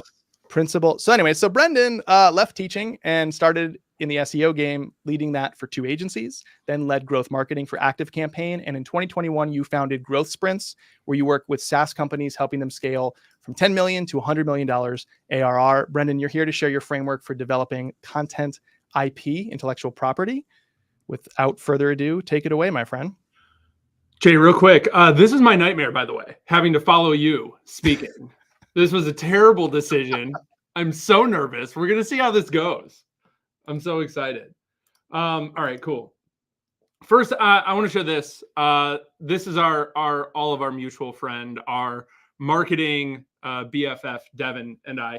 Devin is the kind of friend who will not only see you, be on a call with you, see a cool shirt that you have on, say, hey, what's that shirt? I'm going to get that shirt. Then we'll send you a picture of them wearing that shirt, and you'll go, oh my God, that's cool. She actually got it. You'll send her a picture back and say, look, I'm actually wearing that same shirt right now. And then she will send you one back where she puts her glasses on and makes her hair look very similar to yours. And now we have this photo forever. She's the absolute best. I'm so grateful to be a part of this today. This is very much about leveling up all of our marketing, but it is also very much about Devin. So I wanted to start there.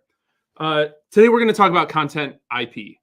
I'm super excited about this. I'm going to give you an actual framework. That's why we called this 15-minute frameworks. This is an actual framework that you are going to be able to implement today. I'm going to break one of the cardinal rules of the Jay Acunzo School of Marketing, which is I'm going to give you the map and not just a compass. Let's talk about content. 2013. This is when I got in the content game. In case you were like, hey, Brenda, what were you doing in 2013? I had a blog about my favorite hobby in the world, Brazilian Jiu-Jitsu. I even won an award. That is literally a screenshot of an Instagram post from 2013 where I won Brazilian Jiu-Jitsu Blog of the Year. And if you look on the curve, this is literally the Google Trend Report for content marketing. I caught it kind of early. I didn't start the thing, but if you look, I caught a really nice wave. I got very, very lucky because back then I could post anything on Facebook. 100% of my followers would see it, right? SEO is easy. You just made the plugin green and you got the free traffic from Google. Blogging crushed. Everybody, I had a thing in my bookmark bar where I would check out my favorite blogs every day to see if they had sent anything new. And holy cow, if you had a podcast and an email list in 2013, you were light years ahead of everybody else. Everything worked. In retrospect, a lot of things were so easy. But I remember looking at this chart and going, what happened here? What happened in 2018? Yeah, these are Lindsay said, the golden days. They were. It was amazing. You could get away with just terrible habits and all of these things and everything worked. And then in 2018, things changed. Before that, there's a wonderful analogy from April Dunford. And you could take total crap products and all of this garbage. You could do amazing work and you could turn it into a unicorn, right? And then today, that doesn't work anymore. You try to use the same magic that you used back then. You create some sort of wacky, especially those of us in SaaS and software, doing category creation, Active Campaign's email marketing software. They try to become customer experience automation. That fell flat. Like we've all seen a billion failed category creators. And it just kind of takes you from brown poop to rainbow colored magic poop. not great. And I think we all followed along those waves in 2018 when we hit like what they called peak content. Like, have we hit peak content? Spoiler, all the marketers in the world were like, hold my beer, watch me. Like, we're not even close. But people were starting to sense that something was up. If you look here in the bottom right, Ginny, who wrote this post, says the old content marketing playbook doesn't work anymore. That was 5 years ago. Ginny had been at HubSpot for 5 years. Somebody who in marketing, especially in tech, architected this playbook was like, hey, inside the machine, this isn't working anymore. And it wasn't working 5 years ago. It's not working now. And that was when maybe 5 years ago, I started to think like there has to be a better way, right? Because today, a lot of content is what I would call like the 4 C's. It is corporate. You've heard it today. I'm also like singing from the same choir as everybody else. And I kind of love this. I was like nervous at the beginning of this of like, are we going to say the same stuff? And it actually does just sound like a choir of voices right now, right? But everything we see, like you can open LinkedIn in another tab right now, scroll through, you'll see the same stuff. It is corporate voices, commodity, copycat, chat GPT content, a lot of it, right? And if you want to win going forward, there's no way you can run that playbook. It is even worse. I would love to be able to say like, just with a broad brush, this doesn't work. The problem is it still does work sometimes, right? Or we're not sure if it's working and we're afraid to kind of switch away from this model, which I totally get as well, right? Everything's, I stole this line from Jay, but like, we're not having necessarily a tactics debate, we're having a quality debate. Some things still work. The problem is, this is not quality. Somebody asked that during his talk, right? How do we move to resonance? How do we move to quality? Friends, it ain't this. Before we dive in, I want to ask you a quick question. Have any of you, and I'm actually afraid somebody here will know what this is because you're all super smart. Have any of you ever heard of a conceptual scoop? I think a lot of people haven't. My friend Kurt Woodward, who is a former journalist, who now I think he's the director of content at ZoomInfo, is his official title, opened my eyes to this idea. I had seen and felt this happening, and he gave me words for it. He goes, "Oh, that's a conceptual scoop." You've heard of them. Quiet quitting is a conceptual scoop. The Great Resignation. These are ones familiar to our world. These are conceptual scoops. These are journalists maybe surfacing some facts, but noticing a trend happening across an industry, across a culture. And they are literally just giving, and let's be honest, like quiet quitting and the Great Resignation are just, chef's kiss. Such good. I love, like, I'm a sucker for just a good word, series of words or phrase. I love that stuff. And these are perfect. They noticed a trend happening and they just put words to it. We can do the same, right? I know that I'm going to also break the rule that Ann broke earlier, but if we take a look at this, these are conceptual journalists. They get kind of a weird rap in the journalism world, right? Because there is, and John Bonini talked about this earlier, like a difference between columnists and reporters. But it says here, conceptual scoops, and I would argue how I'm going to frame content IP is it's there to help people make sense of a world where there's a lot of data, there's a lot of information. We see things happening, we're sensing things, we're feeling something. We're already feeling it inside of ourselves. We just don't have words for it, right? And our paradigms, the worldview we've had, the ways that we have thought about framing and understanding the world around us are very much crumbling every single day. I think every generation goes through this and feels this. Maybe it's because I'm almost 40, right? Like, I don't know. But helping our audience, our potential customers, the people we care about in the world, solve these things is kind of our purpose. I will caution you, though, which is why it's highlighted in red, there is also a risk of repackaging old ideas as something new. And if you run that, like, if you're willing to take this ride with me today, I'll help you see past that. I'll help you get past that hurdle, because it very much is where we try to rebrand something and, we try to like make fetch happen. And people are like, it's not, like, stop trying to make that happen. But this is what we want. When people see the content we put out, right? It is not corporate. It is not commodity. It is not copycat or chat GPT driven. We want them to look at it and go, God, that's really smart. We want them to say, especially in our world, I like how they think about this. They see the world the same as me, and I like how they're thinking about it. It says, takes facts that are lying in plain sight, synthesizes them, attaches it to a narrative, and exposes some new meaning on an important subject. This quote right here must be your North Star. If we're going to leverage this, we're going to actually like do some great work with it. Now, I could give you the whole playbook. I think content IP bleeds into everything we do. This is what I call like a modern marketing engine, right? Community-led marketing, demand-focused content, revenue-focused content, and authority building, right? It's not just about backlinks anymore, my friends. And yes, Jay's story is completely accurate. That was one of the first times we ever talked. I loved his book. I invited him on my SEO podcast. In the first episode, he said, I feel like SEO is patronizing and reductive, and why should anybody ever pursue that? And I was like, oh God. This is going to be a great interview. But it really changed my worldview and how I thought about things. And it kind of gave me a sense of like, there is something bigger, that SEO really just is the sprinkle. And that is historically what I've done within companies and what I've helped clients with. But I think there's more here. Today, I just want to focus on one piece, which is just what I call demand-focused content. How do we create content? And marketers, please listen to me. How do we create content that not only attracts customer, not only gives us attributable pipeline and all of that sort of stuff, but how do we create content that also attracts top talent? How do we have the type of marketing programs and the types of content where people that you love, maybe it's me, maybe it's Ann Handley, anybody here, it's Sarah, it's like anybody here that you're hearing from today, or you can probably think of 20 more people like this, or maybe not, maybe only 2, where if they said, I'm hiring, you were like, I'm clearing my schedule, and I want to know what you're hiring for because I want to work there.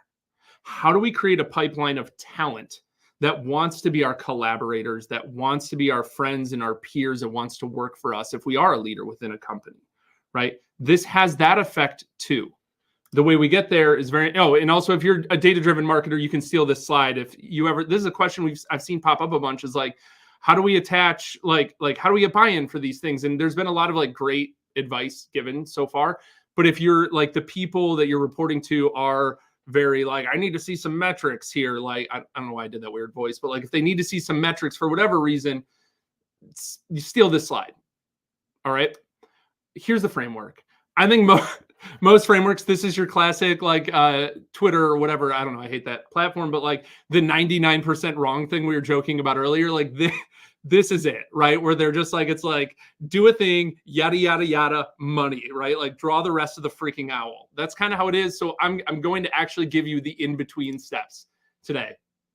The first step is we have to create content IP, and then we'll break that out into a couple interesting ways, specifically, again, for demand-focused content. Like, how do we build this pipeline of customers, of talent wanting to work with us? First, and this is actually a screenshot right out of a document. First, we're just going to create this content IP. This can get very like hand wavy, like marketing drum circle, but like, damn it, like this stuff is fun. Like we can have fun with this. It's allowed. And it is very much giving people words for the problems they felt for years. And when you give them these words, the solution becomes a little bit less relevant, especially in a world where so many products, where so many services are already commoditized, right? You do a thing, you sell a thing, got it, right? We have to like engage them where they're at, which is they're probably problem aware. And even if they're problem unaware, this is a group that, you know, it's like, what do? We just put up billboards everywhere or something. If you ever wanted to make people aware of a problem that maybe was out of like their peripheral, this is a great way to do it with content IP. So we find, I'm sorry, I'm like super, John asked earlier, like, are we allowed to curse? I don't know. I'm like just in it, right? Find a problem and like wordsmith the shit out of it. There is no other solution other than this. That's why I gave you the swipe file here on the slide of like, these are words I use. I like to focus on the problem. So I don't want to move into, this is, Jay gave you a great example. This is the commodity cage, right? That is a problem.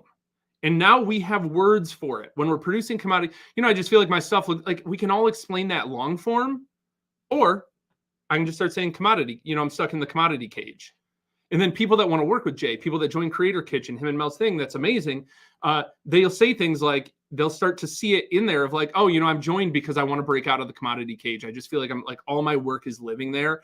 I want to move into the field of favorites. Now, the field of favorites, I wouldn't say is like content IP because it's not necessarily focused on the problem, but I think so often, especially in B2B tech, like we are just inundated with these, like, again, categories and solutions and fun, quirky names for stuff.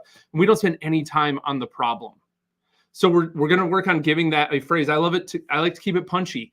2 to 3 words, Keep it short, make it easy. We've all seen this on LinkedIn, dark social, the attribution mirage. I talk a lot about checkbox marketing, right? These short phrases, and I love it when they rhyme. I think that's really fun. You want it to be memorable and easy to say to peers. Don't make it about you. Don't make it about your solution. Keep it focused on the problem. Love that typo there. Good job, Hufford. And then you're positioning yourself, we only exist to solve this problem. That's it. We exist to help you. This is, again, like we're all preaching from this, we're all singing from the same sheet of music here. What Sarah said with like the fairy godmother thing, like we are your guide. We exist to help you navigate this thing that's happening in the world.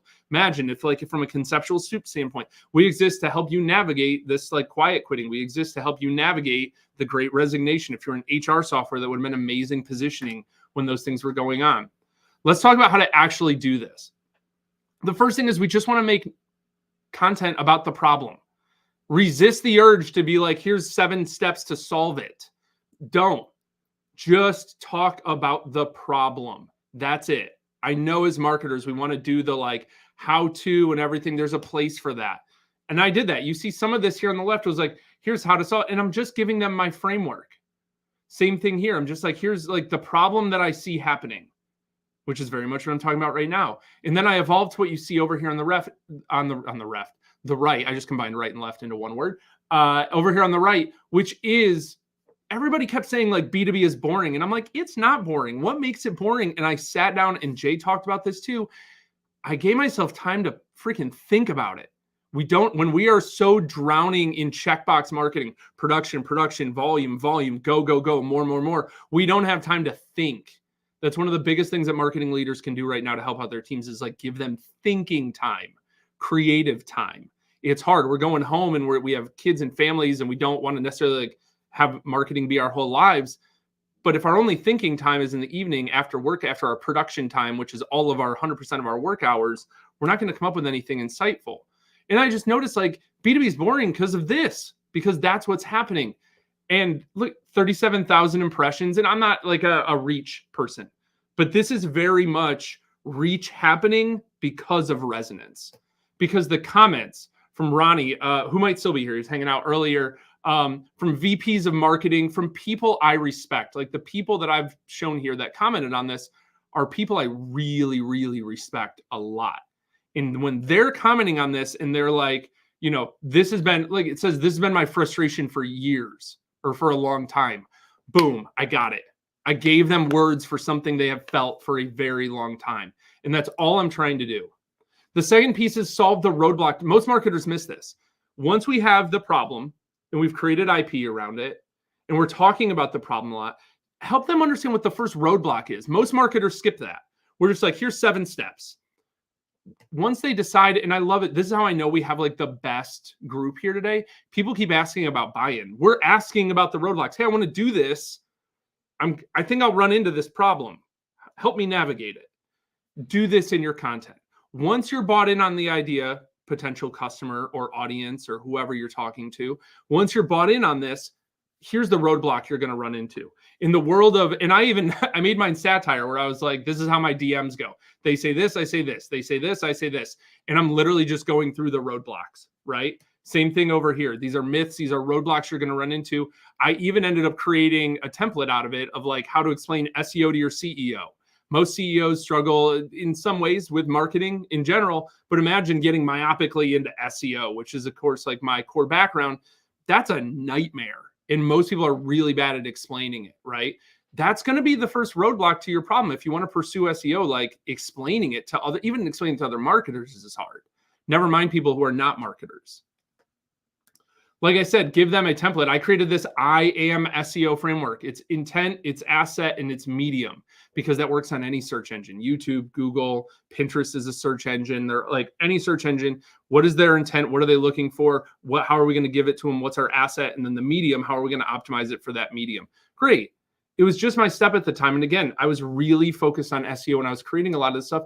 It doesn't always have to be written posts or written content either. It can be video, right? But I'm just giving them, I know they have this problem. Here is a framework for solving it. And you can see I really love this term, Think Boy. I think I might have stolen that from Jay or Sarah as well.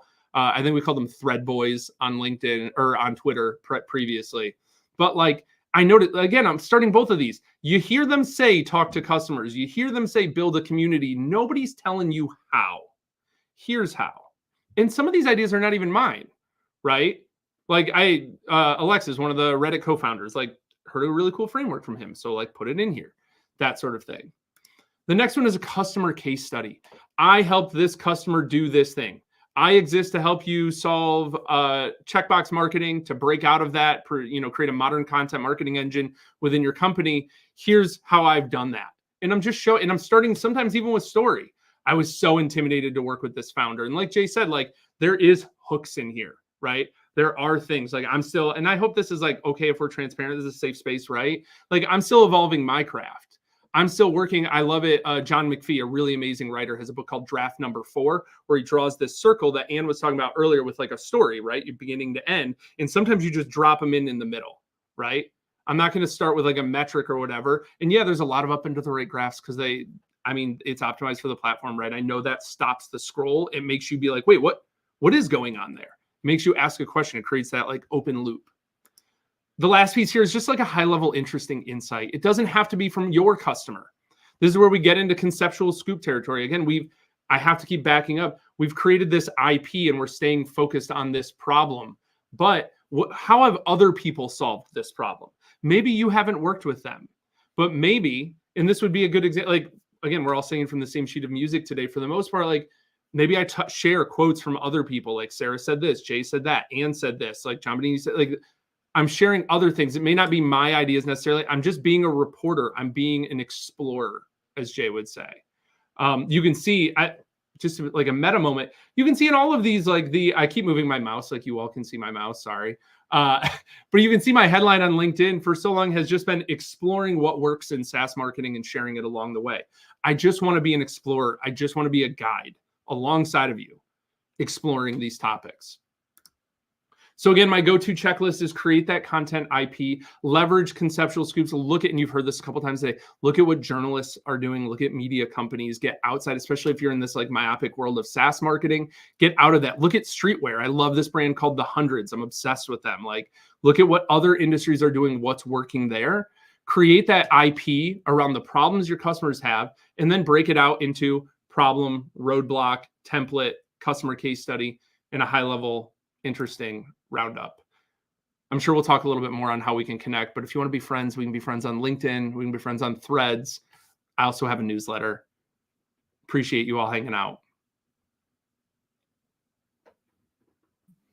Thank you, Brendan. That was amazing. And I appreciate like there's just so much community happening like in each talk, just like referencing each other, etc. It's great. Brendan, we have time for a question or two. So people in the chat, please chime in for Brendan. One of the things that you and I have talked a lot about is, I don't know if we've used this phrase, but it feels like something we would have used together. It's like, hey, not everything has to be a thing, right? It's like, how did you do that? Like, I don't know. It kind of felt right. And what I've appreciated throughout this event in offering frameworks, they haven't been overly narrow. Like the prescriptions allow us to like play within the box, right? Like we know our constraints, which actually unleashes creativity instead of inhibits creativity, and we can play within the box. I want to go back to the framework that you mentioned for how I know you plan your content and what you're proposing for others. You have an idea, you have the conceptual scoop, let's say, or you have the concept, the content IP, and then you're talking about slicing it in a few different ways. Here's the problem. That's a post. Here's the first roadblock to solving it. That's a post. Template or framework to solve it. That's a post. Customer case study. That's a post. High level, interesting thought. That's a post.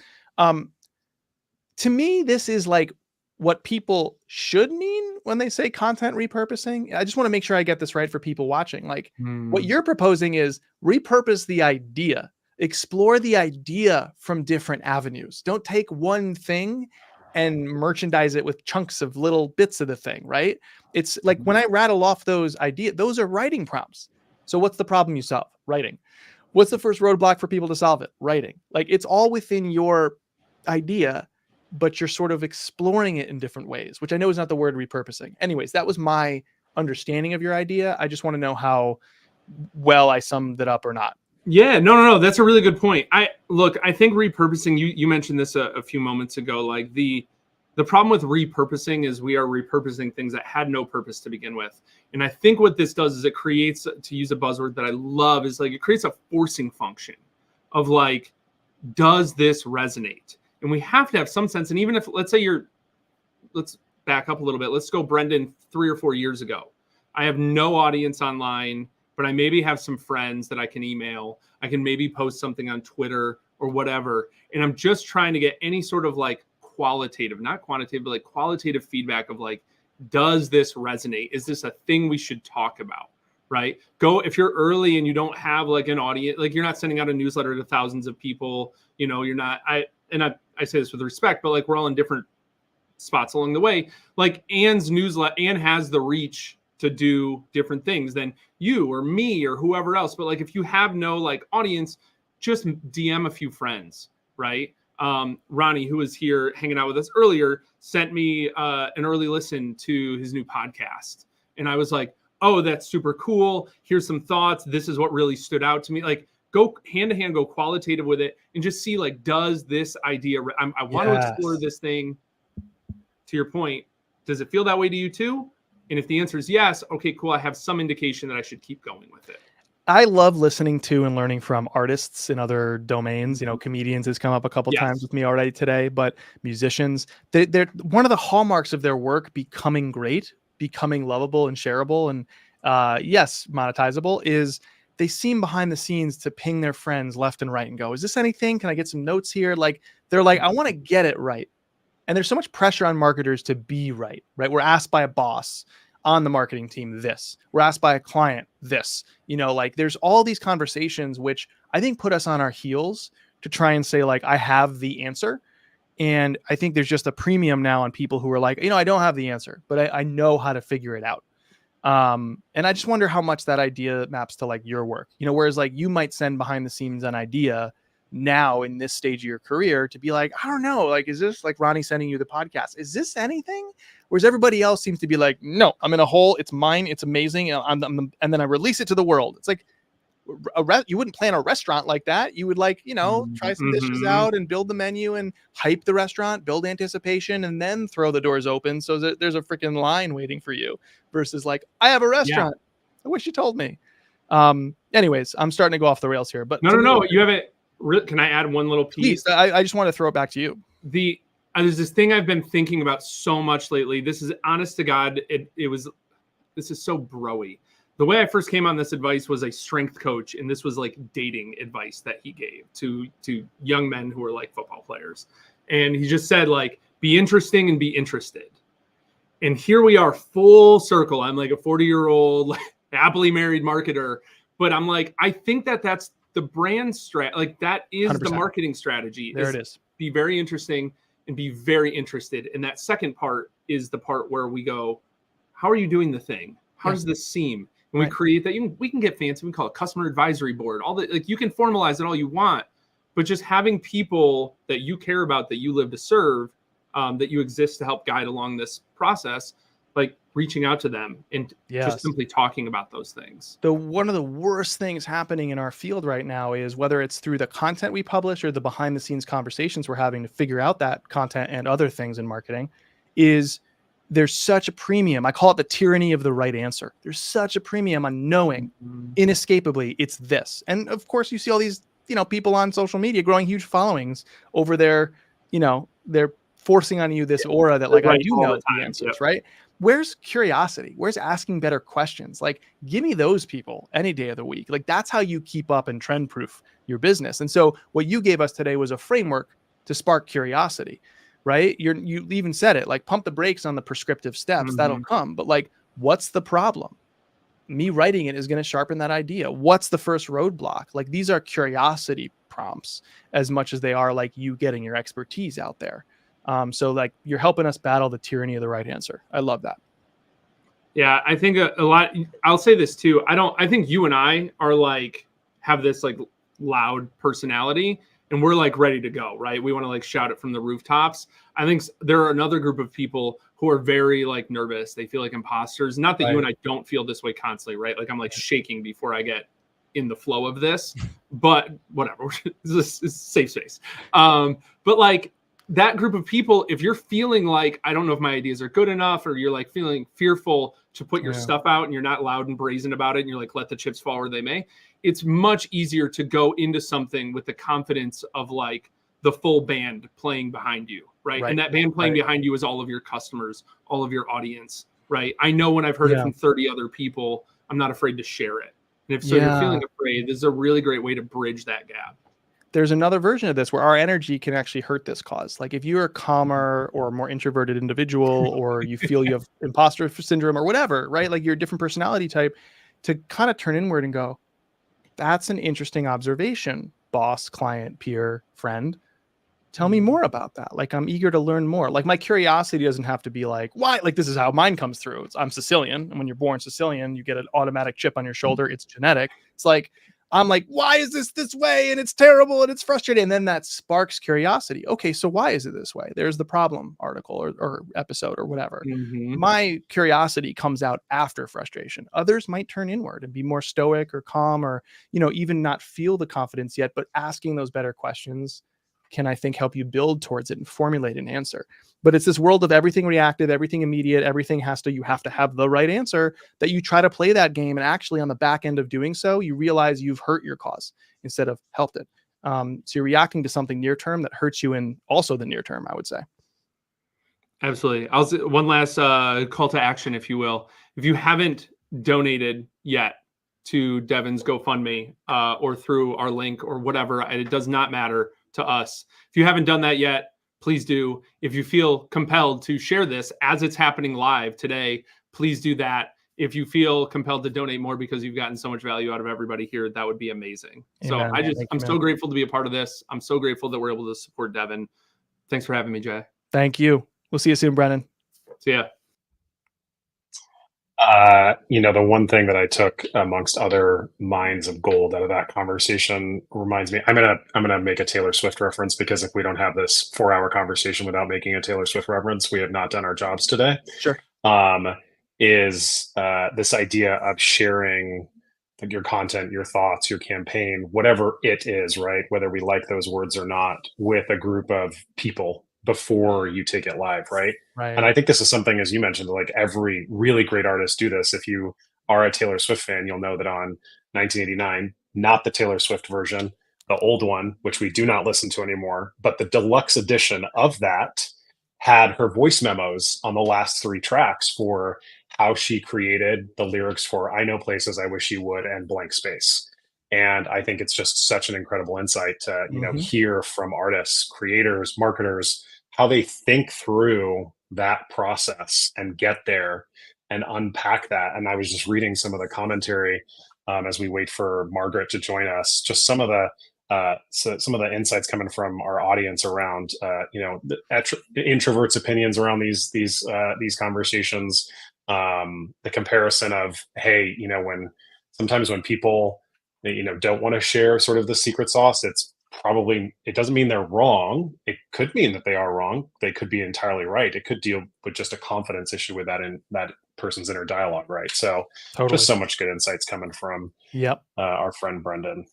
You said that would be a mention of Taylor Swift. I feel like every time we've had a transition, we've mentioned Taylor Swift. So I feel like, what do we have going here? Not interstitials, interswiftsals. Well, yes. I tell you what, if we were not streaming to YouTube and get like hacked on a copyright, we would have maybe had like music. People's sort of like intro music might have had to been a Taylor Swift song, but because YouTube would like literally shut us down in a hot second, we couldn't do that today. So, but maybe for the future, indeed.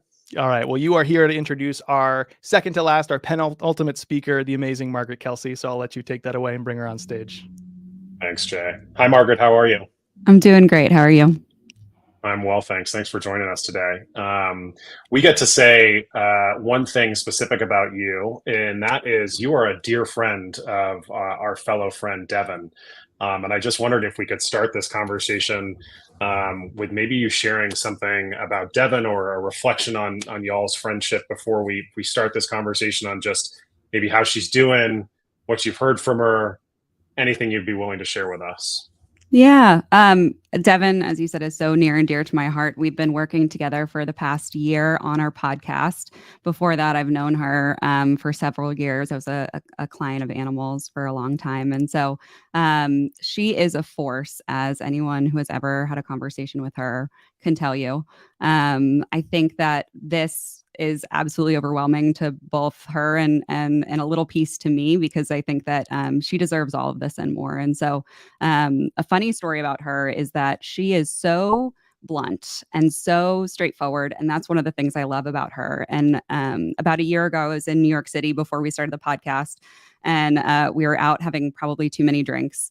And she looked at me for something I said, and she looked at me like I had like 7 heads. And I was like, oh, that thing that I said is actually, I need to go sit on that one a little bit more. She's like, yeah, why don't you go reevaluate what you just said? And it was one of those things where it's just so core to her personality to be so blunt, but to make you feel challenged, but in a way supported. And so she's absolutely special. Yeah, she is an arbiter of honesty. I recall a breakfast that Jay and I went and had with her in Boston. And at the time, I was dealing with some challenges professionally. And rather than take the train back to inbound, we hopped in an Uber. And I sort of just spitballed for 10 minutes about this challenge that I was having. And she just calmly sat there for about 15 seconds when I stopped talking and turned to me and gave me the most blunt, honest, necessary answer that I needed to hear in that moment. And it is it feels like it's a shared experience for friends of Devin that that honesty comes through in such a great way. I want to turn it over to you. Obviously, friends of Devin's, you're also an advisor for numerous B2B SaaS founders. You spent a decade building scalable marketing programs and teams for companies like OpenView, AppQs, and Envision. Big fan of Envision personally. You also, as you mentioned, co-host Don't Say Content, a podcast that doesn't solve any of the issues it explores, alongside our dear friend Devin Bramhall. So with that, Margaret, I will step off the stage and give you 15 minutes to talk brand strategy. Thank you so much. Great. So first and foremost, again, thank you so much for everyone who's here and supporting Devin. I want to start down with a little trip down my own memory lane. This is actually way pre-Devin. So I appreciate the shout out for Envision. When I first joined Envision back in 2014, it's wild that that was almost 10 years ago now.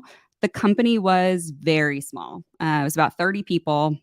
Completely remote back before remote was cool. So to set the stage, on my first day, I got a list of 30 or so remote links that was even before Slack. So I think we were using, oh my God, I'm blanking on what we used, but it was pre-Slack. And I just had a list of people that I needed to reach out to in order to figure out what they did and who they were.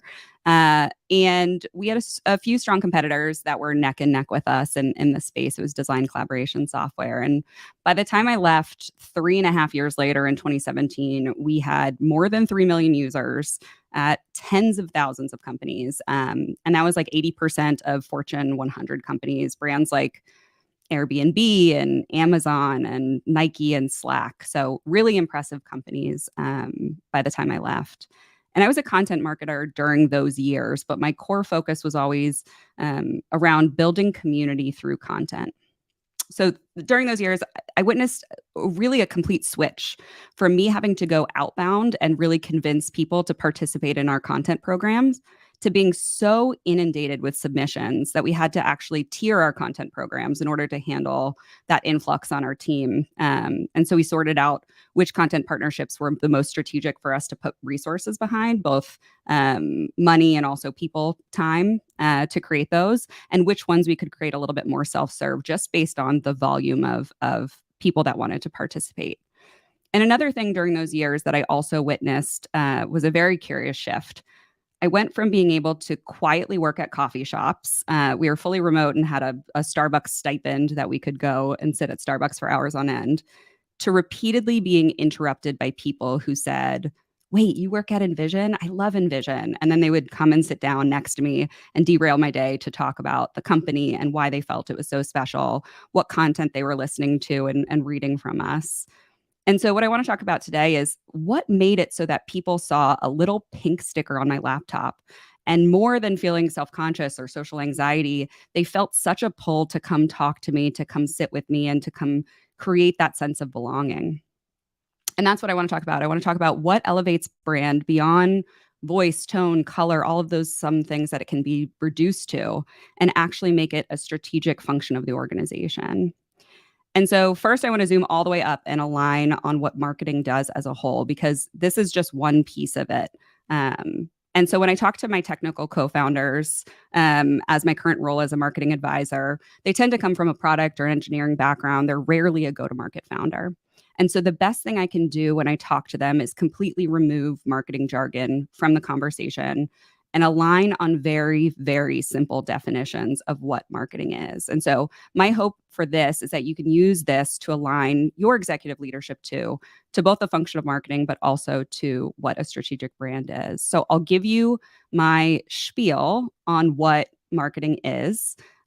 It's fundamentally responsible for two things. And so the first thing is, can you saturate channels that your target audience lives in with a message that resonates? And can you do so frequently and consistently? Here, obviously, you need to understand the channels. Well, first, you need to understand who your target audience is, the channels that they already live in, maybe channels that you can create for them, the message that resonates. And also, the goal here is frequently and consistently.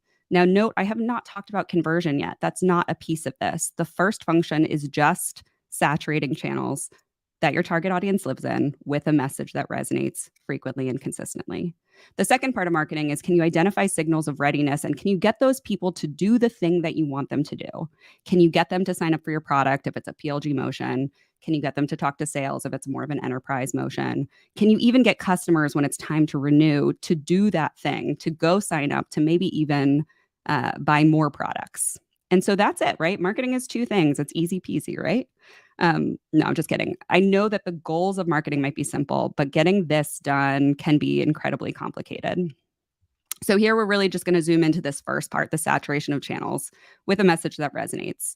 And that is sometimes called brand, right? If you were thinking about those two pieces, you could say the first part is brand and the second part is demand. But I want to really suspend using that word for now. The saturation of channels is what is actually creating awareness. And the message that resonates is the one that creates affinity, right? It creates that feeling of belonging. It acts as a magnet, and it attracts the right fit customers and even repels bad fit customers. And I know that it's horrifying to think about when you're considering growing, that you're ever going to repel anyone. But magnets have two sides, and your message should too.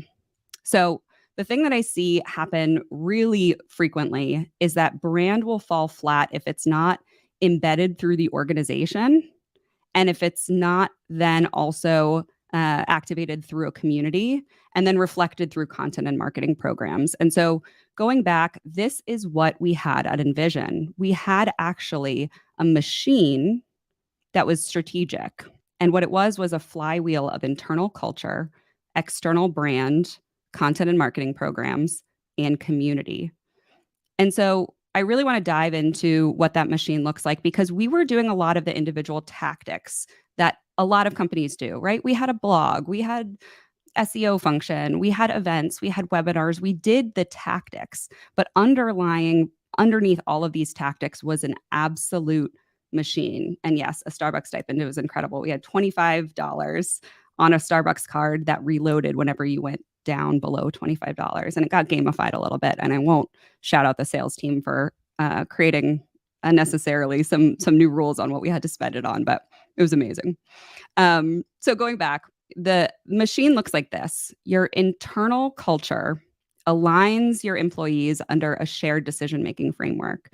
And so when you think about culture, we think about the values that align with your, ideally what your core target audience aligns with too. And that becomes a shared decision-making framework that we'll dive into. Then it's easy, obviously, for your external brand to show up in a way that resonates, because it's all based on your internal culture and folks just showing up authentically. You can activate that brand by creating content, events, marketing programs with and for your community. You listen very carefully because you're plugged into what's happening in the community. You bring those insights back into the internal culture of your organization, and you can update even decision-making frameworks or values as needed if the culture of your community is changing. You can let your product know what your community is talking about and having pain points around. And then the flywheel continues. And so in the next couple of minutes, I want to dive into each one of these things. Again, internal culture, external brand, content, and community. So let's start talking about culture. So culture is really what the values are that repeatedly are shown within your organization. And this can show up in the rituals that you perform as a company. So your consistent meetings, your how you celebrate, how you reward behavior, all of those things. Your shared language within your culture. What are you talking about? What are the words you use? What are the words that you align on and the meaning behind them? And even the swag that you pick, right? What does your community care about? And then what does your employees care about? And can you find swag that honestly crosses the chasm and makes everyone happy? And then there's this cultural value of play that I think is really, really interesting in order for external brands to show up in a way that's engaging. I don't know about you as a fellow marketer, but I feel like I can always tell if a marketing team at an organization is having fun based on looking at what they ship. Is there that essence of play? Even if it's a relatively sober campaign or they're talking about something important, there tends to be this spark of playfulness. And that comes not from any sort of check mark in a campaign, but it comes from activating this culture of play within your organization. And that obviously means that you need two things. You need to be able to have the creative freedom to be able to explore things that might not work. And also you need to be able to have the autonomy to kill things that don't work or the things that just sort of work to make space for the exceptional. Another thing about culture that is really, really important is over communication. I always say repetition doesn't ruin the prayer. And I say it so often that I think that it's starting to land, which is also over communication. But especially if you're in a remote culture, over communicating is a core function of culture. You need to repeat your values. You need to repeat the things that your core customer cares about, and become truly obsessed with that your core customer is doing. Do you understand what they're talking about? Do you understand their inside jokes? Do you understand the memes that are going around? And so ideally, culture comes from a founder who's absolutely obsessed with solving a problem from a specific group of people, but it really doesn't have to be. I've seen this actually be effective in organizations as long as there's some senior leadership that feel a lot of ownership over the culture of the organization and aligning it to the culture of your core target audience. The more you have on board, the better. Ideally, obviously, it's coming from a founder. So the second part of the internal culture, external brand, content, community flywheel is obviously external brand. And so your cultural values become your brand values, and they act as a guiding light towards all external touch points with your prospects, your customers, your employees. And this brand message should ultimately be something like, join our movement, you belong here, right? So it's not, this is our product, this is what we solve, this is how we can make your life better, which is a rational area for your brain. It needs to be that emotional area of your brain. Join our movement, you belong here. So you can really think about kind of raising up the altitude in terms of, if our product then in the future can solve for way more problems than it's solving for right now, what would that movement look like? And how would we create that sense of belonging? And again, just like internal culture, this is repeated ad nauseum across channels and campaigns. And what you're trying to do here is you're trying to harness recency and frequency bias. And I'm probably using these a little adjacent to what maybe a psychologist would use. But the fact of the matter is, the more somebody hears about something, the more they believe it to be true. And the more frequently they hear about something, or the more recently they hear about something, the easier it is for them to call it to mind.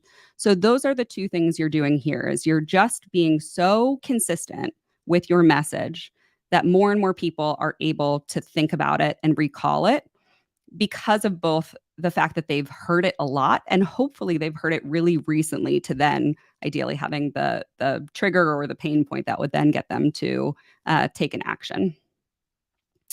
So your brand has to be purpose-built, obviously, to attract your target audience. And it can be activated now in lots of different ways. We used to only have a couple of different ways. If you think back, marketing used to have, like, you could do some billboards, like I'm thinking 20 years ago, right? We had like TV, we had radio, you had like specific channels that you could use.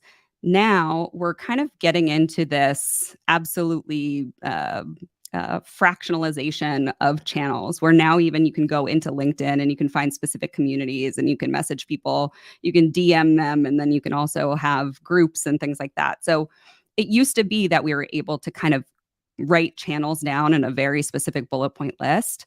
And what I want you to think about now is, what are all of the ways that we can activate this, and how, even in one specific channel, can you figure out how to activate it throughout that channel in lots of different ways? Mailers. Yes, Jamie, I know. Back in the day, people are still using mailers. That actually might be a very under saturated channel for you to play around with.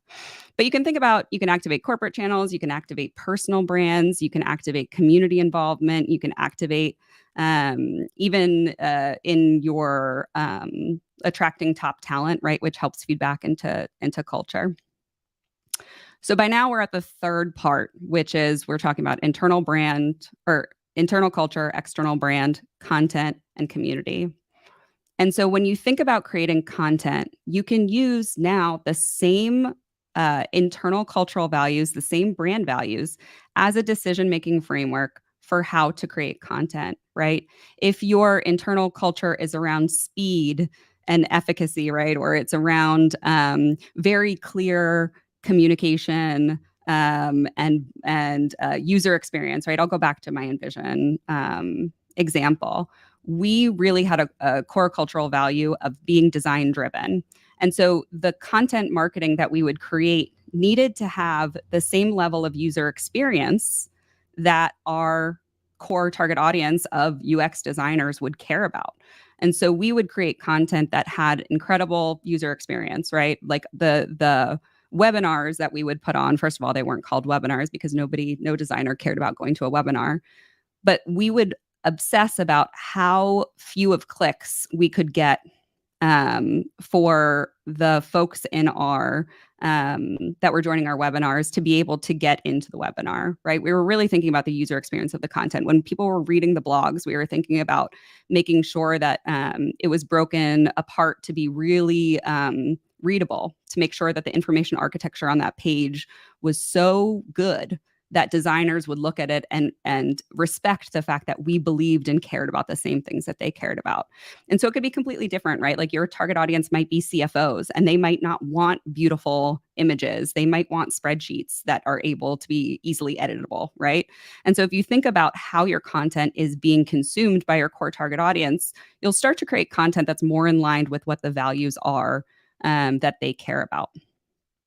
And so I think that the trick here, especially around creating content, is moving from a content creation to a content facilitation model. And this is an easier way to make sure that you're creating content in line with your core target audience, is to get them to paint the fence for you, right? To reach out to them and say, hey, I want to talk about XYZ thing. What are you seeing in the industry? What's changing? What do you believe in now that you didn't believe in 6 months ago? What is completely overrated? What is completely underrated? And when you start to create content, actually facilitate content, it moves the model to being more aligned to community, more aligned to that push and pull of taking a step back and saying, I'm not the subject matter expert here. How can I make sure that you, as a subject matter expert that's part of our community or part of our core target audience, is creating content in a way that actually resonates with your fellow folks in the community? And so, again, people talk about making your customer the hero, but that is the core of your content strategy. It has to be storytelling. It has to be this facilitation model. And you must believe that whoever you're serving is the most important person at their company, and the company would be nothing without them. So to go back to my Envision example, when I first started creating content with designers, one of the things that they would talk about is they wanted a seat at the table. At the time, design was seen as secondary. It was that product and engineering would set the roadmap, and they would bring design in at the very end and say, all right, go ahead and make it pretty. And so the industry as a whole was fighting to have a seat at the table. And so a lot of the content we created and a lot of the content programs we created served as an artifact for those designers to go back in-house and say, this is the power of design. If you bring us in early, this is the way that we're going to be able to affect the way that we create products and create the outcomes that we all want, which is usable products that are able to grow and have a huge addressable market. And so now that you've created content programs, that's the way that they can actually become the forefront of discussions on what's changing in the industry and community as a whole. The side benefit of this, if you're still thinking about SEO, which I know a lot of people are, and it hasn't completely blown up, it's still very useful. What a lot of SEO practices right now is looking backwards into saying, okay, what are the keywords that actually exist? And how do I create content to own the search volume of those keywords? By creating a content facilitation model within for your community, what you're actually doing is you're starting to see what the new keywords are about to be. And so again, another example from Envision, when we were talking to designers and creating a lot of content with them, it started to be that they were talking about something called design systems. So we had created a bunch of content and it was like, what's changing in the industry? What are you dealing with right now? What's most frustrating?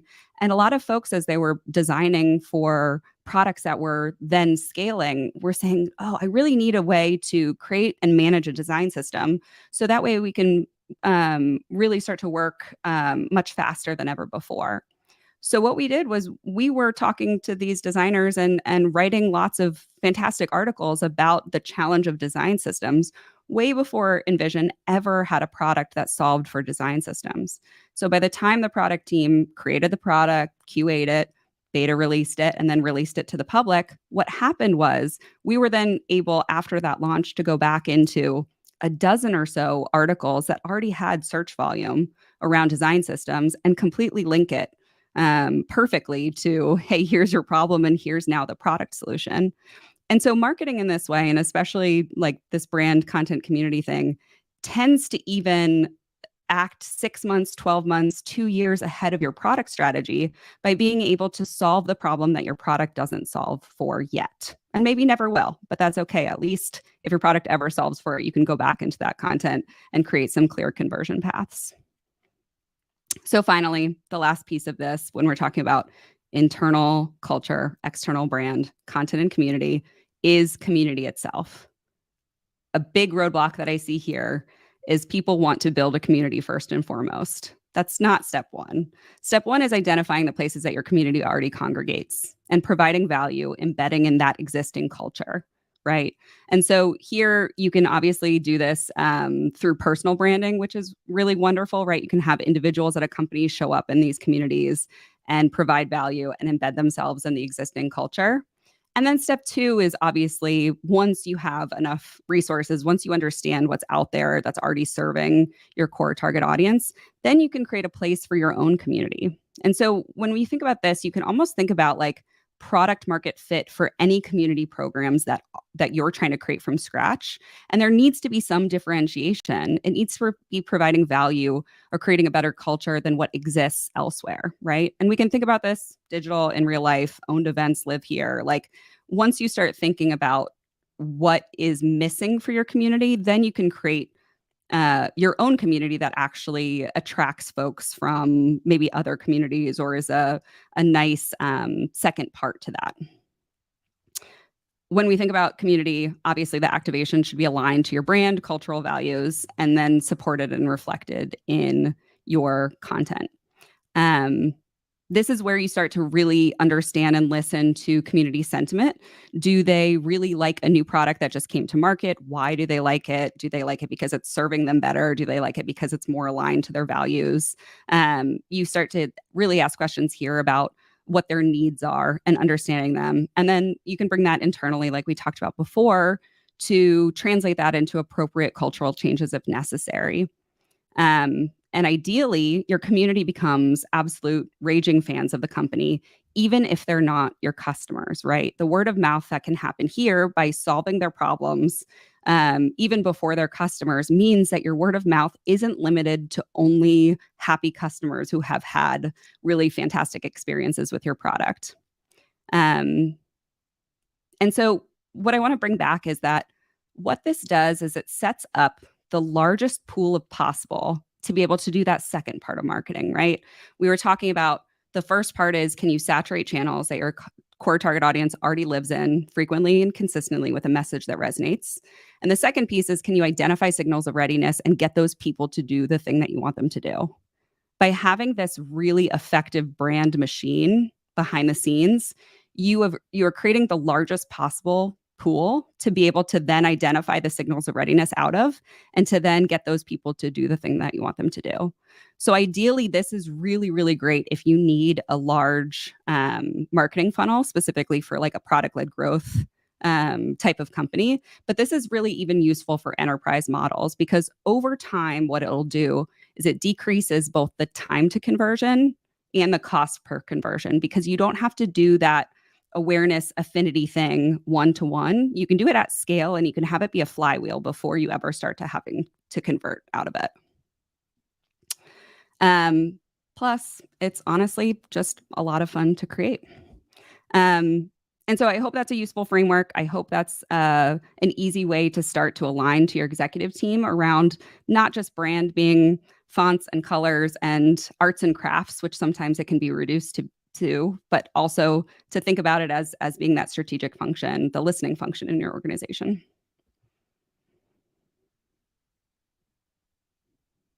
That was a lot of words. Good. It was a ton of words, but many good words, and apologies I didn't come off mute fast enough there. But Margaret, thank you. That was just an incredible talk on brand strategy, a masterclass, if you will.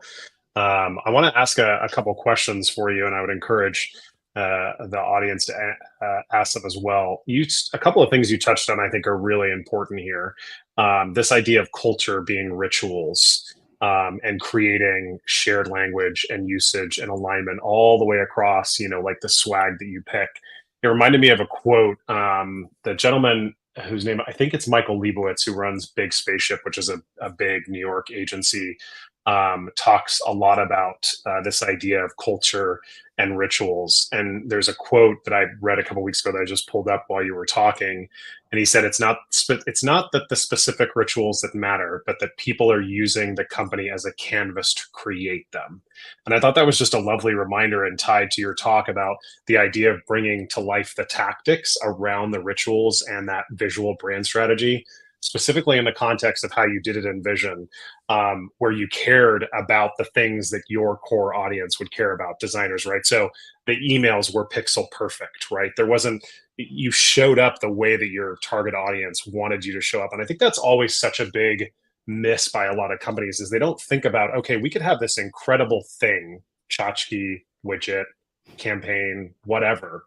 But if our target audience doesn't find it in the context of what they need it to be, Yeah. like for our organization, our primary audience are school leaders. They still like paper. They still like certain swag that everybody else, especially when you think about tech brands, has moved on from. We have to think about how the context of the things land for our core audience. And I just think all that going back to this idea of shared rituals is just so important. Yeah. Yeah. Like if you laminate that piece of paper for them in like a perfect way, they're going to appreciate, they're going to be like, oh, that how to use that lamination machine. You know what I mean? Yes. Like, I think that's so funny. And there's so many of those pieces. And yeah, at Envision, like some of the design swag, we had these Beats headphones that I can't take credit for this, and I won't take credit for this, but somebody on the marketing team commissioned a really cool graffiti artist, and then there was no way to do this except for like having some random company somewhere create perfect customized stickers that fit on the Beats headphones. And so I got this pair, and like me as a marketer, it was also really cool as company swag to get a pair of Beats headphones that were so custom that they were like not one of a kind. There was a couple hundred of them, but like a bespoke thing that actually designers cared about, right? They cared about the company because Beats was doing some cool things, and it was cool that it was this graffiti artist. And like, what a way to really hit that emotional resonance of, I get you, right? We are part of the same tribe, the same community, and like, I know what you care about. And then imagine the care that we're taking in the product because of the care that we're taking in our marketing. And I think that's brand, right? To say, here's the promise, which is that we care deeply about you and the problem that we're solving, and we're going to show it in every single touch point. Such good insights. You've touched on this idea of doing tactics well, and I think that's just such an important part of building brand. Can you talk more about how you can encourage, whether it's either founders or marketing leaders, why doing the tactics well is so important? Yeah, and I think that's even a loaded question, right? And I would actually probably take a step back, and if I'm talking to a founder, I'd say, what's well, right? Is well quick? Is well slow and perfect? Is well, is there some variable of quality that we're talking about, right? And Devin and I actually have a podcast episode on kind of breaking down what quality content is, because it's so different, right? And so I think quality tactics, I would really want to get like one level deeper and say, like, what does our core target audience think quality is, right? Do they want it fast? Do they want it deeply researched? Do they want it to have exceptional user experience? And depending on the things they care about, that's actually going to be what you do in terms of good tactics. And I think the other thing on a marketing team, for any leaders of marketing teams, I tend to think of folks, especially on marketing teams, to sit on a spectrum of shipper to polisher, right? And so nobody is either one thing or the other, and everyone exists on that spectrum, and you'll change on that spectrum over the course of your career. Most people go from being polishers to getting a little bit more on the shipper side. But I think when you're thinking about building your marketing team too, a really useful framework is to create some healthy tension of your marketing team on who are shippers and who are polishers, and making sure they interact with each other, because the polishers will slow the shippers down and actually do like one more round of revision. So it's actually a little bit better. And the shippers will speed the polisher up and take it out of their hands and saying, no, we're going to get this live because we need to have some data on it. And so when you think about your marketing team like that, I would encourage folks to think about who they have on their team and where they sit on that shipper polisher. And when you're thinking about hiring somebody new or adding to the team, think about how it's going to affect that dynamic of shipping and polishing and what you need in that moment. That shipper to polisher insight and phrase, I'm gonna have to steal that one. Steal it away. I've been just trying to describe, I think, that phrase amongst my team the last year or so.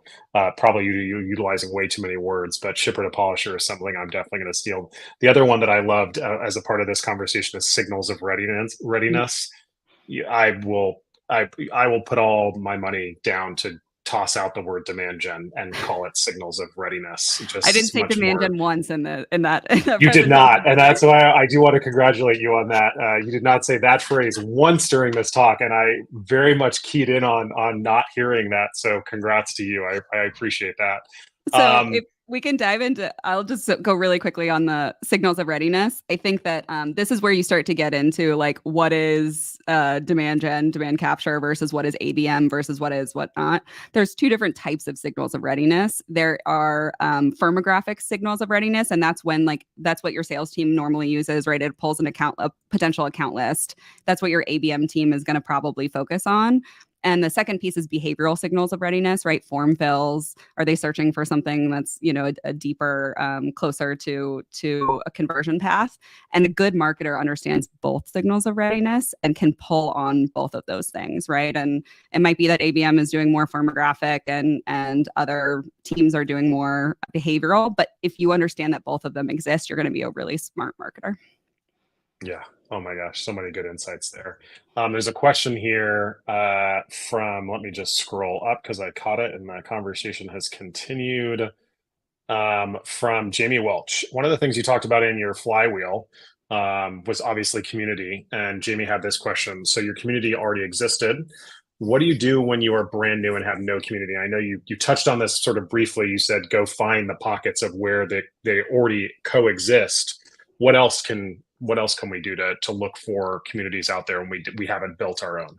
Yeah, I think the good thing right now is there's actually this fractionalization of channels is actually really helpful, that there's more and more micro communities than ever before, right? There are folks that will find virtual water coolers or in real life water coolers, and they're already starting to coalesce, right? It's human nature to find people that are like us and to go talk to them and to go be a part of them. So if your community at your company doesn't exist yet, your core target audience are grouping together in ways both online and in real life that you can find multiple people together at one time. And so I think about this too as like marketing is just sales at scale, right? And the tricky part about marketing is I actually think marketing is more difficult than sales, although that can get me into some hot water, because sales, you're talking one-to-one and you can adapt to the energy of that person, to what they care about, to their language and whatnot. And what marketing tries to do is you try to extract yourself enough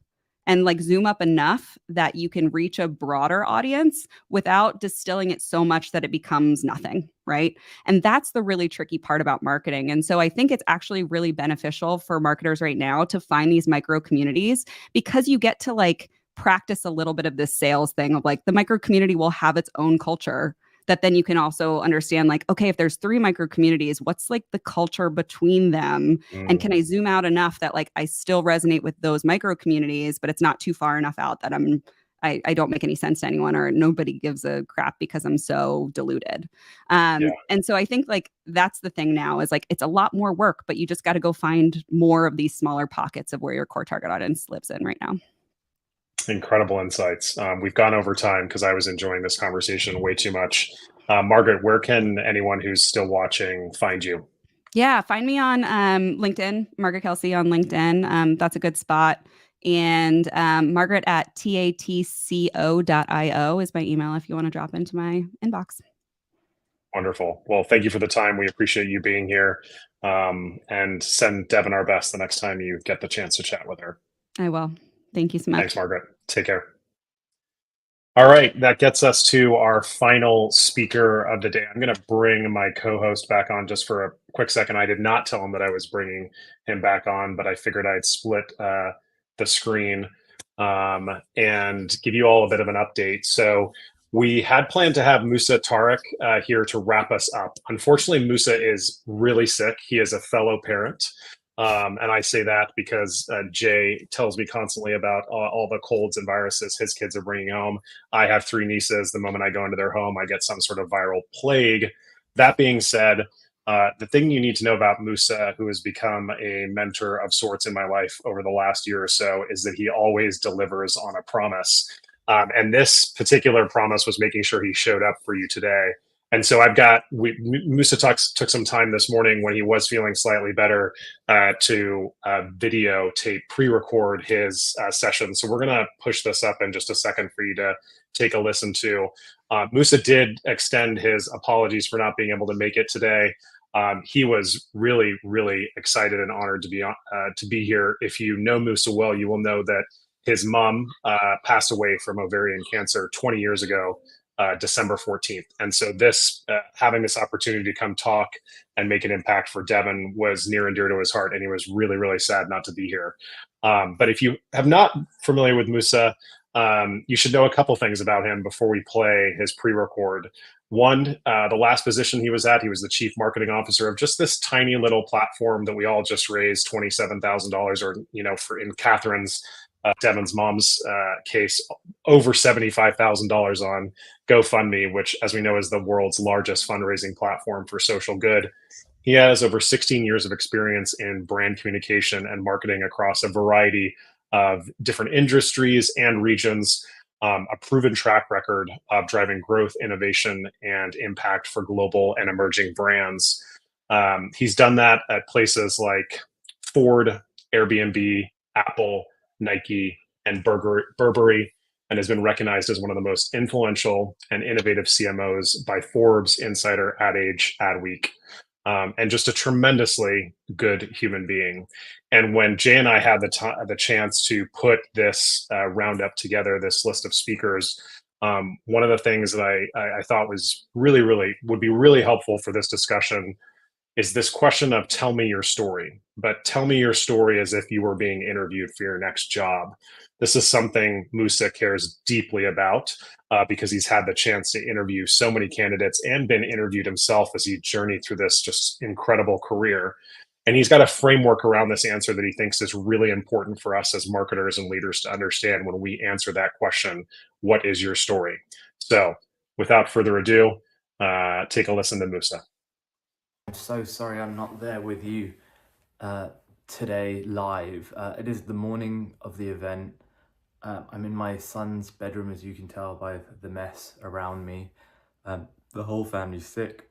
I'm pretty sick. But at the same time, I wanted to make sure that I was able to participate today. So please forgive me if this is recorded. I have not seen the rest of the event. I'm gutted. I can't wait to watch the recording. But I wanted to make sure that I had the opportunity of sharing something with you today. And it's going to be a quick one, but one that I think is very important. Over the years, I've had the opportunity of interviewing a ton of people, and at the same time have also been interviewed by a ton of people and had the opportunity of interviewing with some of the best. And one of the learnings I've taken away during my time interviewing people for roles is two things. One is a very simple observation that we sometimes forget, is that when people are interviewing you, they often want you to succeed. We go into interviews thinking that people don't want us to succeed, like it's a test. But really, when someone's looked at your resume, they think you're qualified or believe you're qualified. Ultimately, the interview is a process to reassure them that you are capable of doing that job. No one's trying to trick you out. If anything, if this interview works, I can get through this quicker, hire someone, and then continue on with my job. So the assumption that interviews are there to trick you or try and catch you out is wrong, when actually people want you to succeed. So it's up to you to show up as your best. And one of the challenges I found is that people prepare for the question that I think is the most important question the least. I'll repeat that again. The question that people prepare for the least in an interview is, I think, the most important question that is asked. And that is, tell me about yourself. Tell me about yourself is a universal opener to most interviews. I get asked it a lot, have been asked a lot. I ask it a lot because it gives me an opportunity to understand, particularly in a marketing sense, how good a storyteller someone is, but at the same time, get to know them. And I've got a great story for you that I will share very quickly, and I have the permission from the person to share it with you. I was at Airbnb interviewing someone for a role on my team, and at this point we were growing out the team from scratch. So I wanted to make sure that everyone was kind of coming in with a specific kind of culture and attitude, so everyone would kind of fit together. And particularly when you're growing a new business, you know, you might hire someone in for one role, but actually in 2 months time, 3 months time, 6 months time, they might be doing something else because you're kind of a startup, and Airbnb Experiences was exactly that. And so I was interviewing someone who's quite junior on the team. She was going to report into someone who was reporting into me. And really, for me, it was less about how capable she was, but to try and understand if she was a good fit for the team. And so I opened up with, tell me about yourself. And the first thing she said was, well, I graduated from. And I stopped her. She was probably someone with 2 or 3 years experience on her resume. So not that old, but was opening up her story with I graduated from, which means that she was about to tell me about 3 years of her whole existence. So assume she graduated 2021, she'd worked for 3 years. She was about to tell me about 3 years of her life, and not the 20 years prior. And if I'm being brutally honest, at this point, I already know what she did in her job in the 3 years because I've got her resume, and she's pretty junior, but I wanted to get to understand her. And so I stopped her and I said, hey, listen, I really would like to give you an opportunity to tell me not just about the 3 years of your life, but the prior 20. And she said, well, I've had a pretty ordinary life. And I said, well, where were you born? And she said, well, I was born in Wisconsin. And I said, great. And I said, tell me about your parents. And she said, well, my mother was a teacher in the school. My father was a teacher in the school. And I said, what kind of house did you live in, or where did you live? And she said, well, we lived on a house that was on the back of a farm. And I said, did you ever go to the farm? And she said, yeah, I went to the farm actually every day of my life. And I said, what do you mean? She said, well, I worked at that farm from 5 a.m. to 8 a.m. every single morning of my life, from the age of kind of 15 to 18 when she left for college. And I said, wow. I said, what did you do then? She said, well, when I first got there, I was just feeding the animals early in the morning. And towards the end, I was helping the farmer with supply chain and making sure the feed was in place and helping him with a number of different projects. And I'll stop right there. But what I love about this story is that if God forbid, an earthquake had happened and we had to run out and recruitment said, you have to make a decision right now, would you hire? I would have 100% hired her. And that is simply because what she did was she told me a lot about herself without telling me. Her parents are both teachers, so she probably has an appreciation for learning, but more so than anything else, the fact that she was at a farm working from 5 a.m. to 8 a.m. every single morning throughout her teen years means that this person is just dedicated, hardworking, committed, and someone who I think would show up every day as their very best. And I hope now that when she's interviewing, she tells that story, because without her saying, hey, I'm hardworking, I'm resilient, I'm all these things, actually that story does everything and more, and it's engaging. And so the advice I always give people, and in real short chunk of advice here, is that as you tell your story, think about your 0 to 20. It's really important. Just like you would a brand, you talk about the founding story, right? When you talk about Nike, you talk about their founding story. When you talk about Apple, you talk about Steve Jobs' founding story.